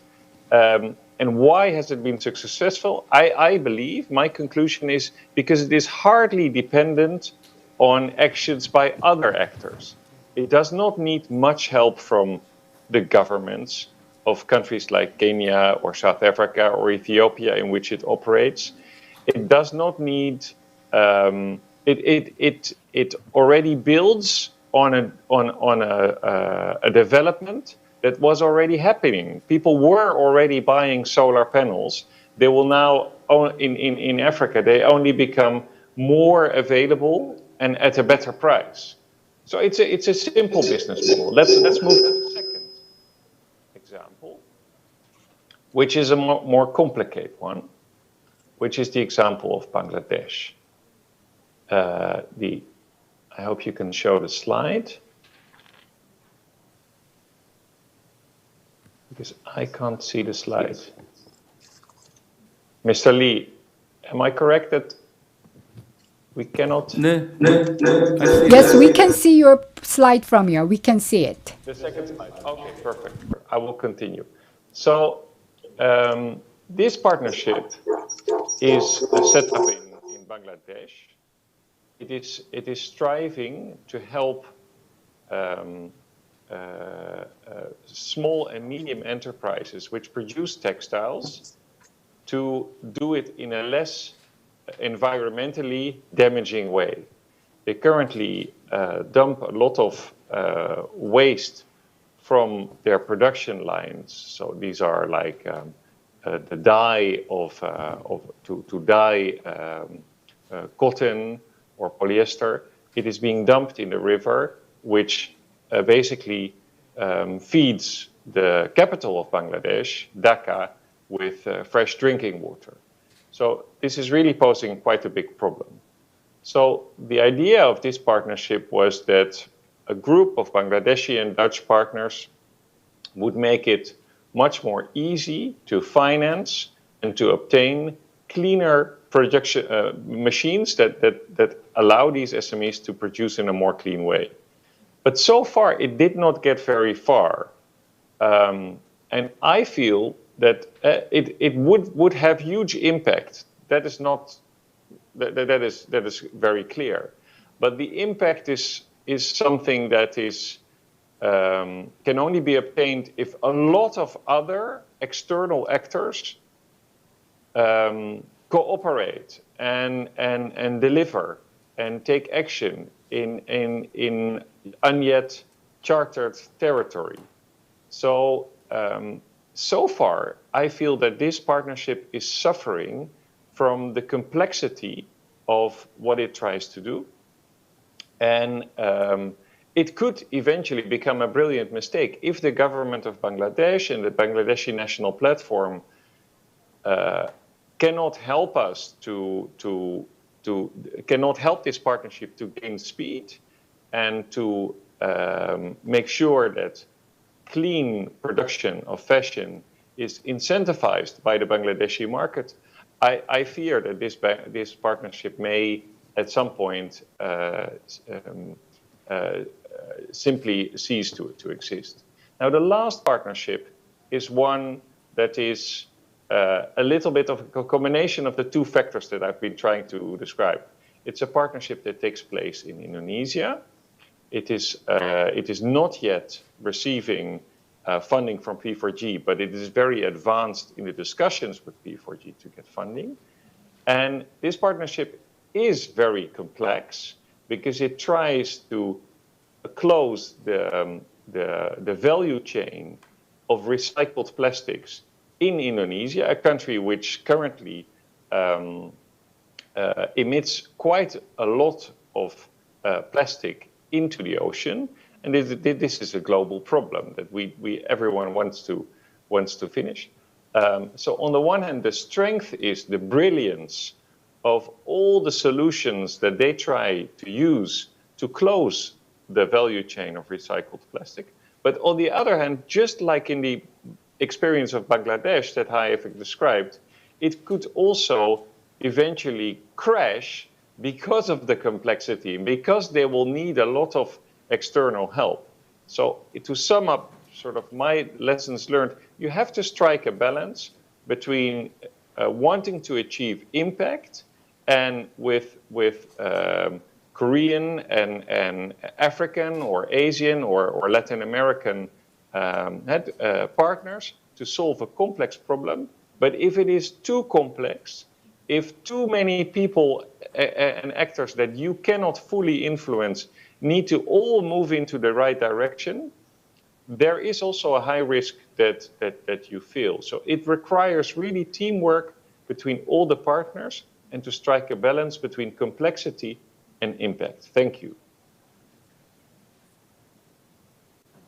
네, 감사합니다. Thank you very much, Mr. Blesche. He has shared the success and the struggling case of Dutch P4G partnership, and we'll get back to you with some questions after all the presentations are delivered. Next, we would like to invite senior researcher Lee Soo-kyung from GTC. Hello, I'm Lee Soo-kyung, and since I'll be speaking in Korean because the meeting is held in Korea, let me begin my presentation.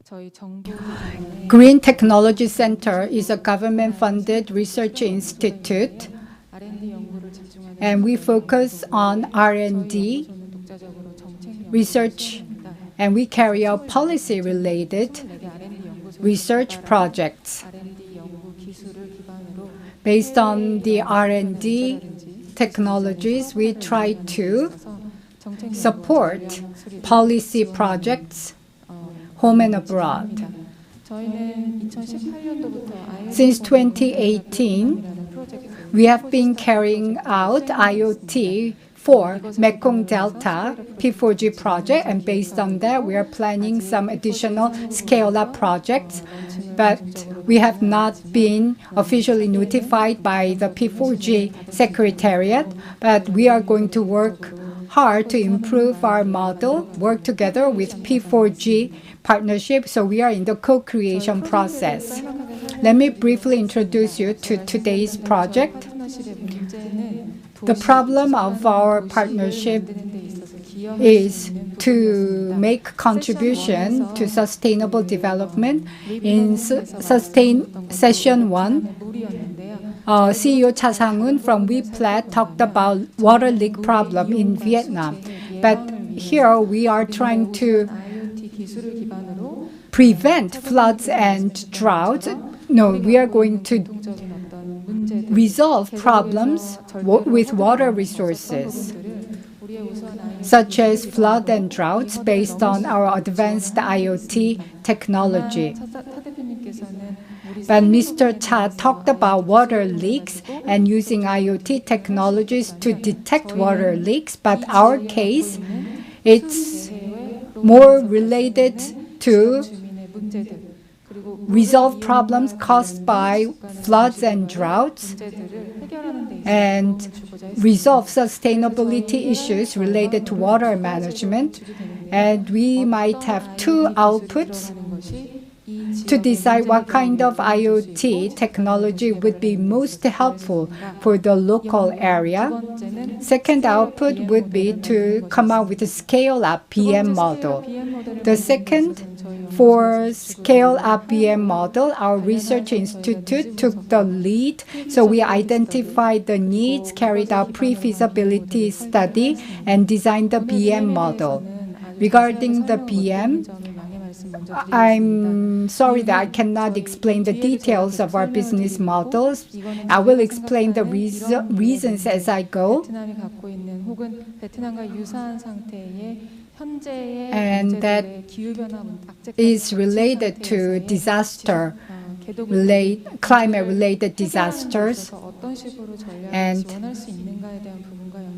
this is related to how the developing countries can respond to this. The initial partnership was between 3 countries, Korea, Denmark, and Vietnam, and we carried out pre-feasibility, and we have come up with 3 flows. Regarding technology, review the technology, and we had a lot of problems with the technology. As of now, from Korea's perspective, nothing works because the area is really underdeveloped, and there are so many stakeholders or aid donors carrying out one-off projects and leaving the area. There was no consideration for sustainability in international cooperation. And one of the chronic problems of water, it's the public sector problems must be resolved first before private sector can make meaningful contribution. So we thought that we needed to use technology to resolve those problems, and we carried out needs assessment, mainly centering around local residents. P4G always tries to satisfy all the stakeholders based on a sustainable BM model so that people can create their own value chain. And in order to make that happen, when we first started this project, we only talked to the Vietnamese government people. But as we carried out needs analysis, we began talking to local residents, and we realized that they need the sustainable information provided to them continuously, and they also needed decision-making support system. So we realized we need to focus on that area in designing the BM, and then we have briefly designed a very simple business model. So the initial partnership started between Korea, Vietnam, and Denmark, trilateral cooperation. So these are the triangle organizations that participated in the consortium of 4 agencies. Later on, we have scaled this up with expanded partnership. We decided to expand this partnership because once we had the BM model, we wanted to build 2 flows. First, to resolve the water-related urban development issues that requires IoT, and in that area, government's role will be very important. Government has to do certain things before private investors can come in. And another thing was all the benefits should be shared with the local residents who are suffering from becoming climate refugees, minimize the damage they are experiencing. So water-related public companies in Korea has a lot of technologies in that regard, and in order to enable such technology, power supply must be continued, and public companies that have the power generation technologies became a part of this. And in these areas, forest and agriculture needed voluntary nature-based forums, so SK Forest participated in this area. Local residents' understanding and needs need to be continuously detected, and then we also worked with UN, IOM, and Vietnam government, state government, local research institute participated in the local capacity building efforts. These are the takeaways that we have learned from P4G. We have transitioned our partnership to scale up projects. These are written in the presentation file, so I will skip that. We have had 2 experiences. Scalability is possible, and there are components for sustainability. Our research institute also participates in other initiatives and platforms, but these 2 components are the most important advantages that P4G has to offer. Because of this potential and free structure of partnership, P4G Secretariat Office continues to boost that, and the Ministry of Foreign Affairs continue to support that, and that has enabled Research Institute-based BM model design. As Mr. Blecher from the Netherlands have mentioned, if there are too many partners or too many stakeholders, it makes difficult for them to go in the single direction. But in our partnership, we had to resolve all problems at the same time to resolve other things. So we had to respect diversity in our partnership. So I think it should be designed in consideration of the local needs and circumstances. Thank you very much for your attention. Thank you very much. Senior researcher Lee Soo-kyung of Green Technology Center. So she has talked about water management system for IoT for Mekong Delta project in Vietnam. Last but not least, we would like to invite Director Mensuru Deshi Nuri from the Ethiopia Forest and Climate Change Commission. Thank you very much. This is Mansour Dessi from Ethiopia. I'm Director for Multilateral Environmental Agreements and Negotiation Coordination Directorate, and I am also focal point for the P4G National Platform.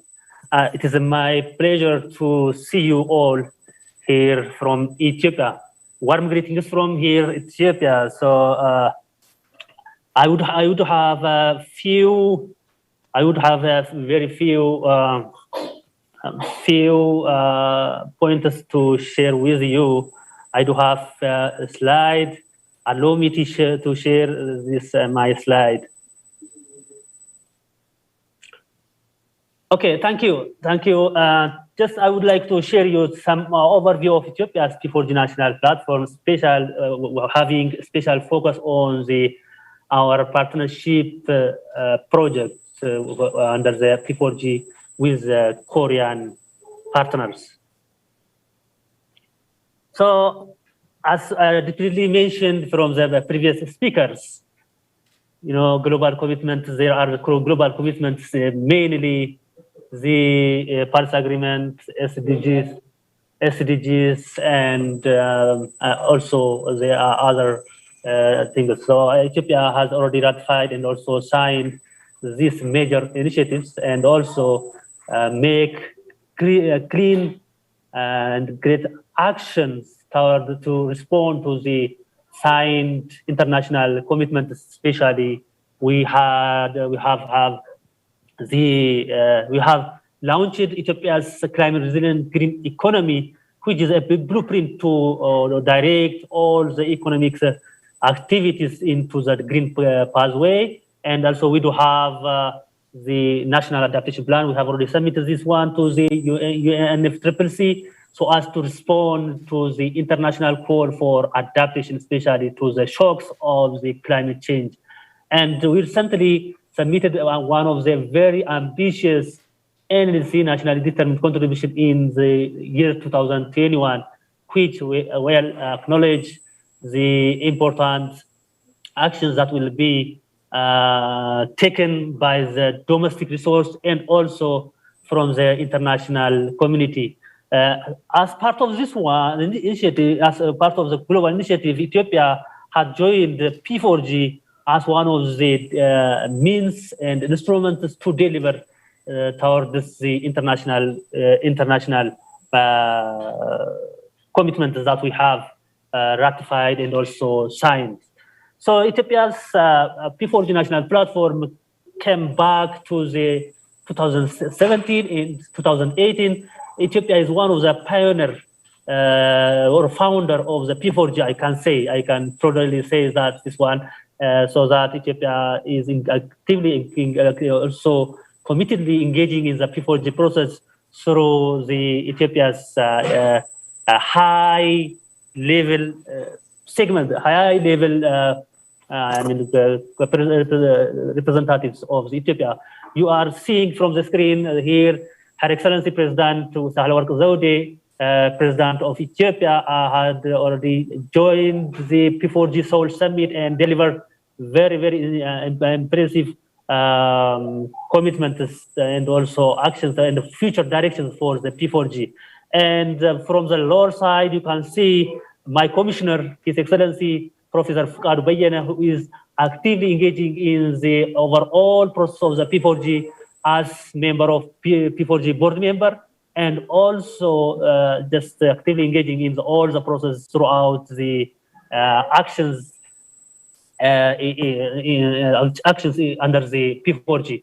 So Ethiopia very, very keen to establish Ethiopia's P4G national platform very importantly for the to coordinate the overall processes towards the Paris Agreement and also SDG. Especially P4G is one of the means that enable Ethiopia to engage private sector into the green economy process. That was actually the main of the critics from different partners that the private sector is not as such engaging in the process. So P4G is one of the main part of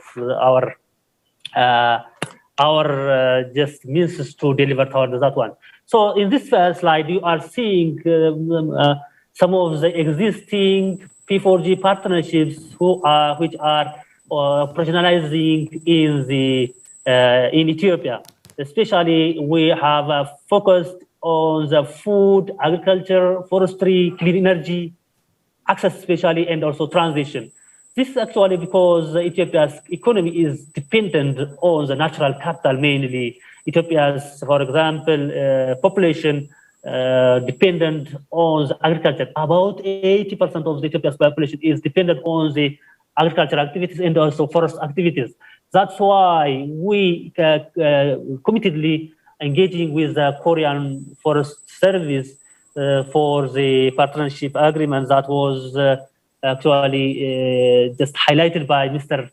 in the previous discussion. So agroforestry for people, peace and prosperity is one of the key areas of the intervention, because in this project we are just aiming to enhance livelihood of our farmers through the business model, and also by just creating fair trade, and also we are just also aiming to restore the forests around ecosystems around the coffee farm, and also we are also trying Ethiopia is very just delighted and proud to be engaged in this area, in this project, because this project also brings people prosperity through improvement of the livelihood of the farmers, and also at the same time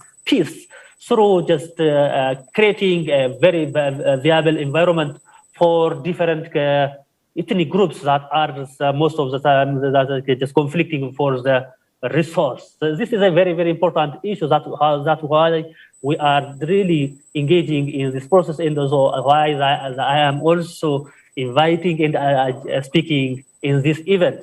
And other one is, as already mentioned, is a very beginning. Sustainable food platform is one of the other projects that is very promising project. We are just partnering with in this project with the Denmark government of Denmark. That I am just happy to have one of the speakers from the Danish.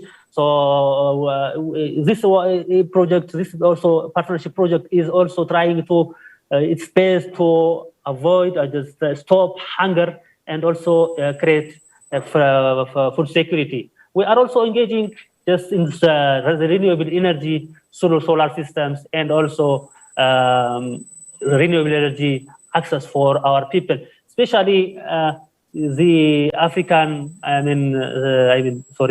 Energize Africa is one of the major, one of the main partner or just partnership that just brings policy recommendations to the government of Ethiopia, so that Ethiopia will just probably engage private sectors, and also especially off-grid renewable energy energy supply. So this could be also very important to have at board.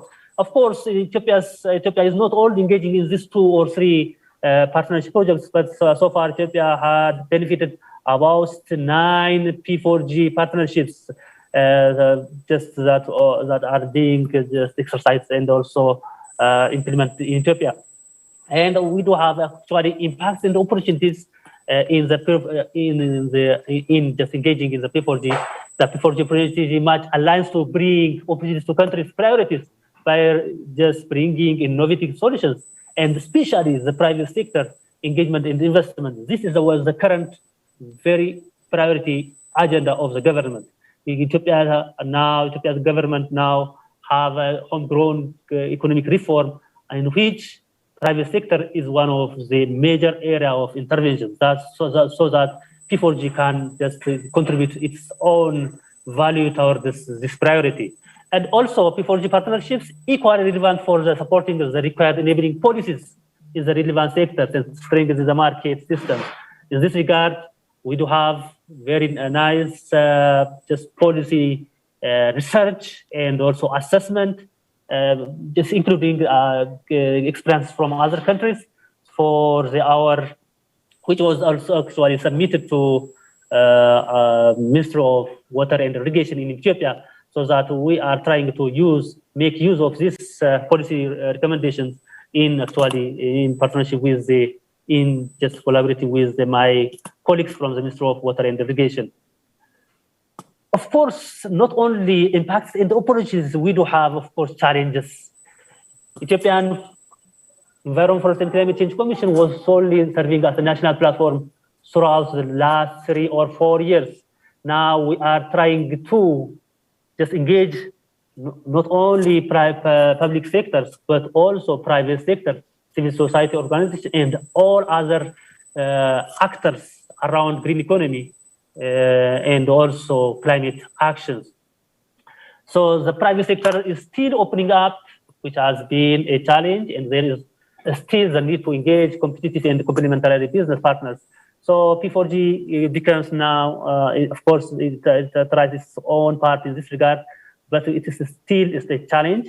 We are trying to tackle this one through strengthening our P4G national platform. Now, our P4G national platform framework is further strengthened and restructured and re-institutionalized so as to attract the private sectors and the civic society organizations as a co-chair for the P4G national platform. In this regard, we will try again to just resolve the challenges we are facing. The last actually challenge we are just having is the relation between the Ethiopia P4G and existing P4G partnerships working in Ethiopia.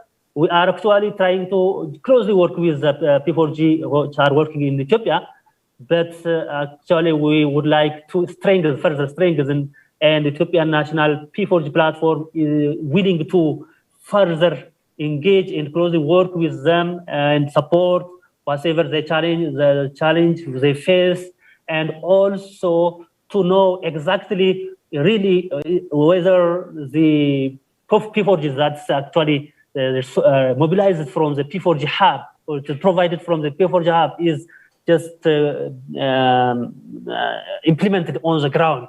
We really would like to see a real change. Of course, we do have a very real change on the ground through the P4G, but we would like to further add value towards that one. This is all what we have. Thank you very much. 네, 감사합니다. 현지 이디오피아 그 인터넷 Thank you 사정이 very 좋지 much. 않아서 Because of some internet connection problems, we had to run a presentation slide. So we've heard from all four panelists, and we've heard from their own experience based on their individual cases. And I would like to ask a common question to all the participants and then ask some additional questions. And to Mr. Eve Hoi Nielsen from Denmark, regarding the expansion of P4G partnership, increasing the participation of private sector business would be most critical. And we have hosted business forum during Seoul P4G summit, and since then we have seen some increase in the level of interest from private sector, and that's where we come in, Green Roundtable. So in order to encourage private sector companies to participate, what can we do? And COVID-19 virus, I heard you're experiencing another new wave of the virus in the European Union. So for post-COVID era, what are the best ways to strengthen P4G at national level? Well, I think that, first of all, you always hear that when you talk to investors, if you want to bring in investors, they say, okay, the money is here, we need good projects. So I think that to follow up on what Peter said earlier, the complexity of some of the partnerships can be a barrier. So I think that you have to look at how can you bring in the private sector, because the private sector is bringing in the solutions that is needed on national level around the world. So it's a two-way problem here. First of all, you have to find out, can we make it simpler and make P4G more attractive for the private sector to take part, where they can see that there is both a business opportunity in this, but also that they will be a part of a future market that will be there. The engagement of the private sector is really essential. But as Mansour mentioned, it's also about enabling policies and see how are the national policies, how are the national legacy is there something that we can do there? So if P4G can also help on a national level and make it easier for the private sector to commit and get into new partnerships in the countries where the national legislation is not setting up the barriers, I think that will be extremely helpful for P4G in the future. 네, 감사합니다. Thank you very much. Now, from the Netherlands, Mr. Peter Bluse. In the new emerging market, in order to promote the public-private partnership, what should be the starting point? Should we use the demands in the emerging market or try to find the solution within the domestic consumption market? And then you talked about struggling case from one of your projects. Can you add a few more words about that case?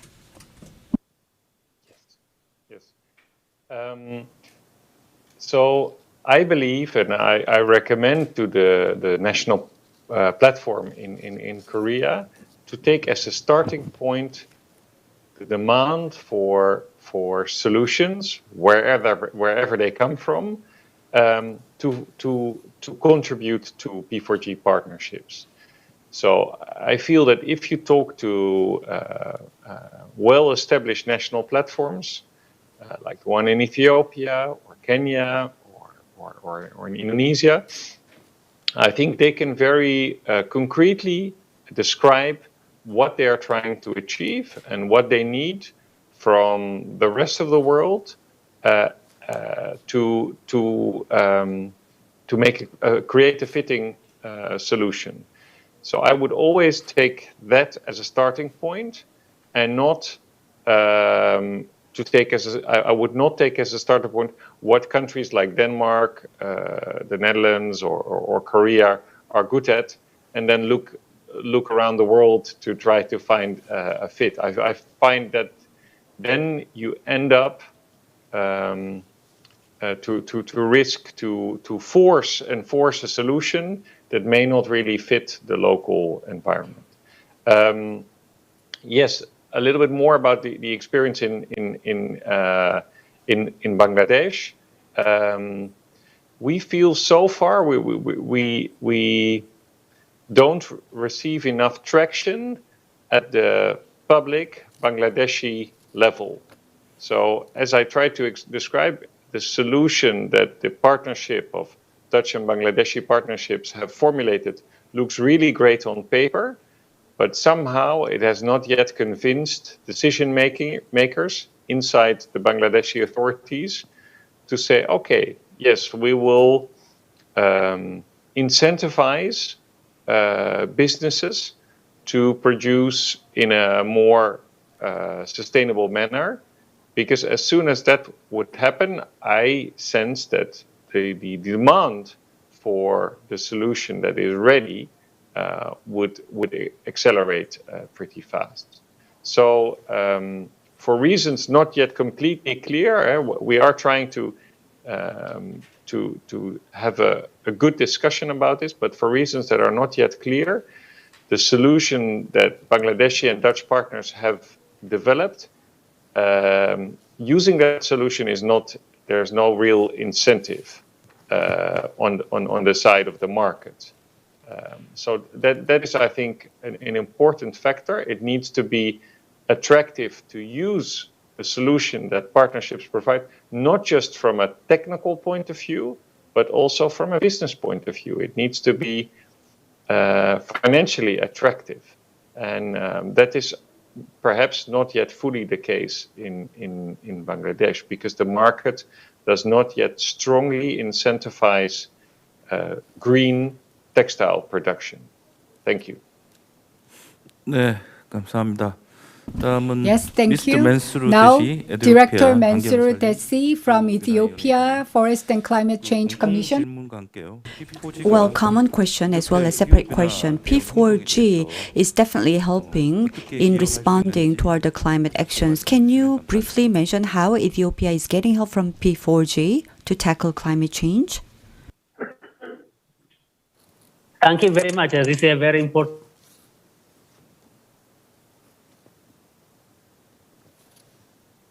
To make use of P4G national platform so as to just fill the gap we have just faced for the last decade, I can say.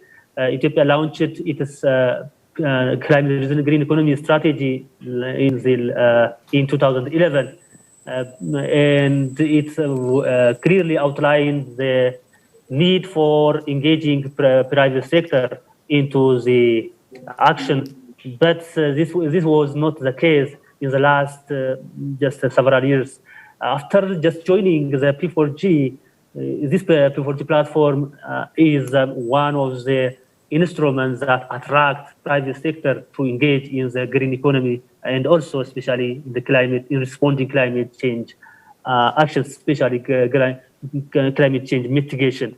So private sector now is invited to engage through the P4G platform, and Ethiopian P4G national platform is very strengthened so as to just accommodate the needs and also interests of the private sector into the. That's why we are just very keen and also glad to have research on the how we could engage and also participate private sectors in the renewable energy, especially off-grid.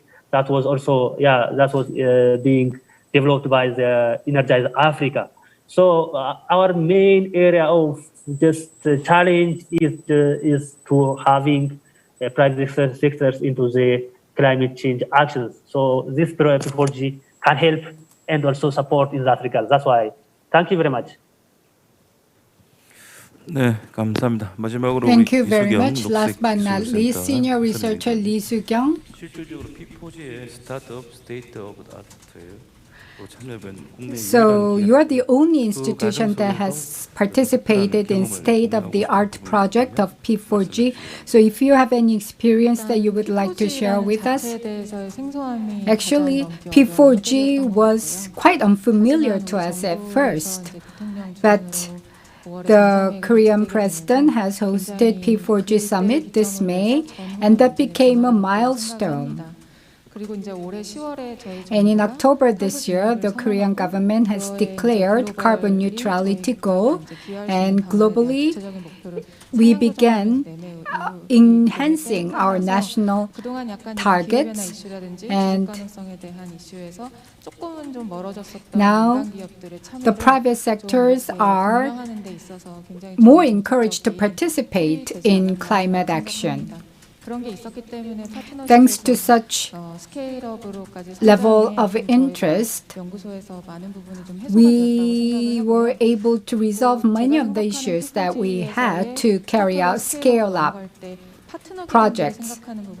And regarding partners, they can share our benefits, but they can also share our risks. Through risk sharing, we can all do better hedging for risk solution and get the support from various partners. We haven't started our scale-up yet, but we'll continue to grow and carry out more scale-ups. And then based on our technology, we are going to continue to contribute to climate action around the world. Thank you very much. Thank you very much. So in session 2, we have talked about various countries' success and failed cases and their future focus.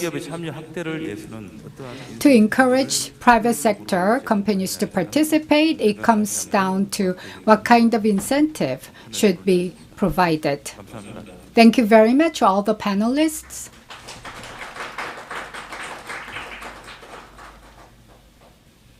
A heartfelt thank you to our moderator and panelists for your discussions on how we can bolster P4G partnerships and what impact P4G partnerships have across the globe. We apologize that there were a few technical difficulties in connecting with Ethiopia, and we ask for your understanding. Ladies and gentlemen, we have now reached the end of today's panel discussions. We thank you for your time, effort, and discussions. But before we close, I would like to invite up to the stage His Excellency Juan Carlos Caiza, the Ambassador of Colombia to the Republic of Korea, to help us close today's event, especially since Colombia will be hosting the next P4G Summit in 2023. Please give His Excellency a big round of applause, everyone.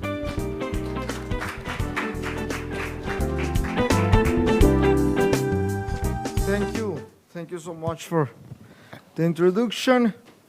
I would like first to say thank you, Ian de Cruz, for your participation. Frank, thank you. Fleming Moller, Ambassador, thank you so much. Mr. Wong, thank you, and congratulations for the presentation. Mr. Lee, it's a pleasure to stay with you here. It's an honor for me, dear colleagues and guests, it's an honor for me to give the closing remarks of the 8th Green Roundtable of the Korean Partnership with P4G and the way forward. I appreciate the invitation to this important event. I would like to start by highlighting the importance and relevance of the message from the two previous sessions in this roundtable. My main takeaway of today is the great opportunities ahead of us as Colombia regarding hosting the 3rd summit of P4G, and at the same time the exceptional work that needs to be done within our institutions in order to have a successful summit in 2023. For sure, the experience both from Denmark and from Korea will be key for us to build upon what has been already achieved by P4G and to scale up our action towards a more resilient and sustainable development. Likewise, hearing from the P4G country representatives, CEOs, and researchers is truly inspiring as we are witnessing the reach and the opportunities to foster alliances and partnerships between public entities, private sector, and research center. I'm truly convinced that these schemes are the way forward in our climate action. This meeting comes also after the COP26 in Glasgow that closed with the adoption of the Glasgow Climate Pact, including the rulebook for the implementation of the Paris Agreement. In this scenario, where all of our countries have set ambitious commitments and developed comprehensive plans to fulfill them, it's time to focus the attention on the implementation and to deliver outcomes towards the fight against climate change. As the world is getting dangerously close to warm by 1.5 Celsius grades, I'm fully convinced that we need to enhance our action and to do most of our efforts to engage in the transformation of consumption and production patterns. P4G finally will become a great platform to foster strategic partnerships and alliances. We have seen the results in Seoul, and we are looking forward to 2023. Colombia is getting prepared to host the next P4G Summit. We will take from the Denmark and Korea success experiences and lessons learned, and we also create an inclusive process for private sector, civil society, academia, and different collectives. Action has to come from every person in our societies. We will contribute to keep strengthening the P4G platform. Finally, I would like to let 3 messages.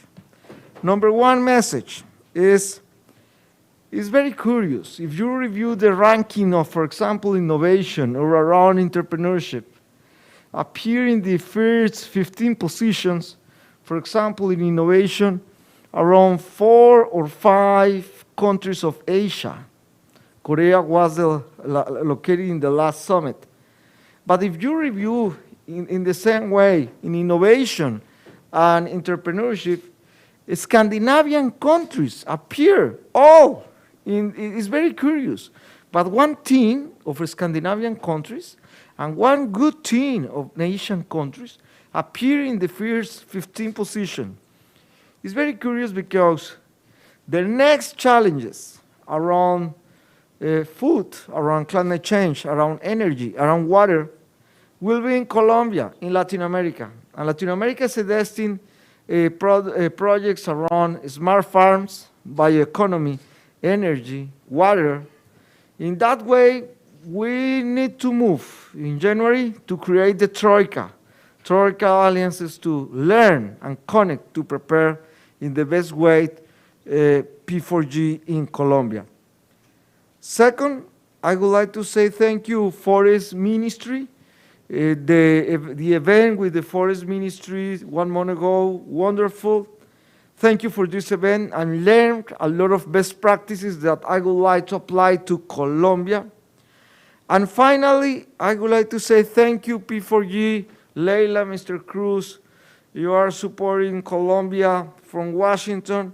Thank you, GGGI. GGGI more than, this is the next year, Colombia will create the new National Development Plan. GGGI is an advisor of the last 2 national plans. And finally, I would like to say that welcome Frank in February if the director of GGGI can visit Colombia. Thank you so much.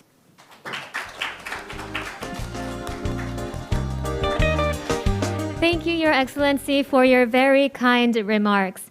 Ladies and gentlemen, with this, the 8th Green Roundtable, Korea and P4G partnerships, comes to an end. I hope today's event helped give you a rundown about the outstanding work P4G has done since its establishment in 2018, and in particular, the great strides made by the Korean government and businesses in the developing world through P4G. Today's fruitful discussions drove home the importance of Korean P4G partnerships in supporting the developing countries meet the challenges brought on by climate change and ultimately achieve sustainable development. We also heard from Denmark and the Netherlands, 2 countries that are spearheading P4G initiatives, and I'm sure this will help Korea in its future endeavors as well. We also heard in detail about P4G projects underway in Ethiopia, Kenya, and Vietnam. Ladies and gentlemen, I hope you enjoyed today's discussions as much as I did, and we would like to take this opportunity to express our deepest gratitude to all the speakers for taking time out of your busy schedules and joining us today. And a very big thank you to our offline audience for making the trip to be here. And last but not least, I know that we had a very large audience tuning in with us online today as well. So to our online participants, thank you for your time, support, and attention. With this, we conclude the 8th Green Roundtable. Thank you and goodbye.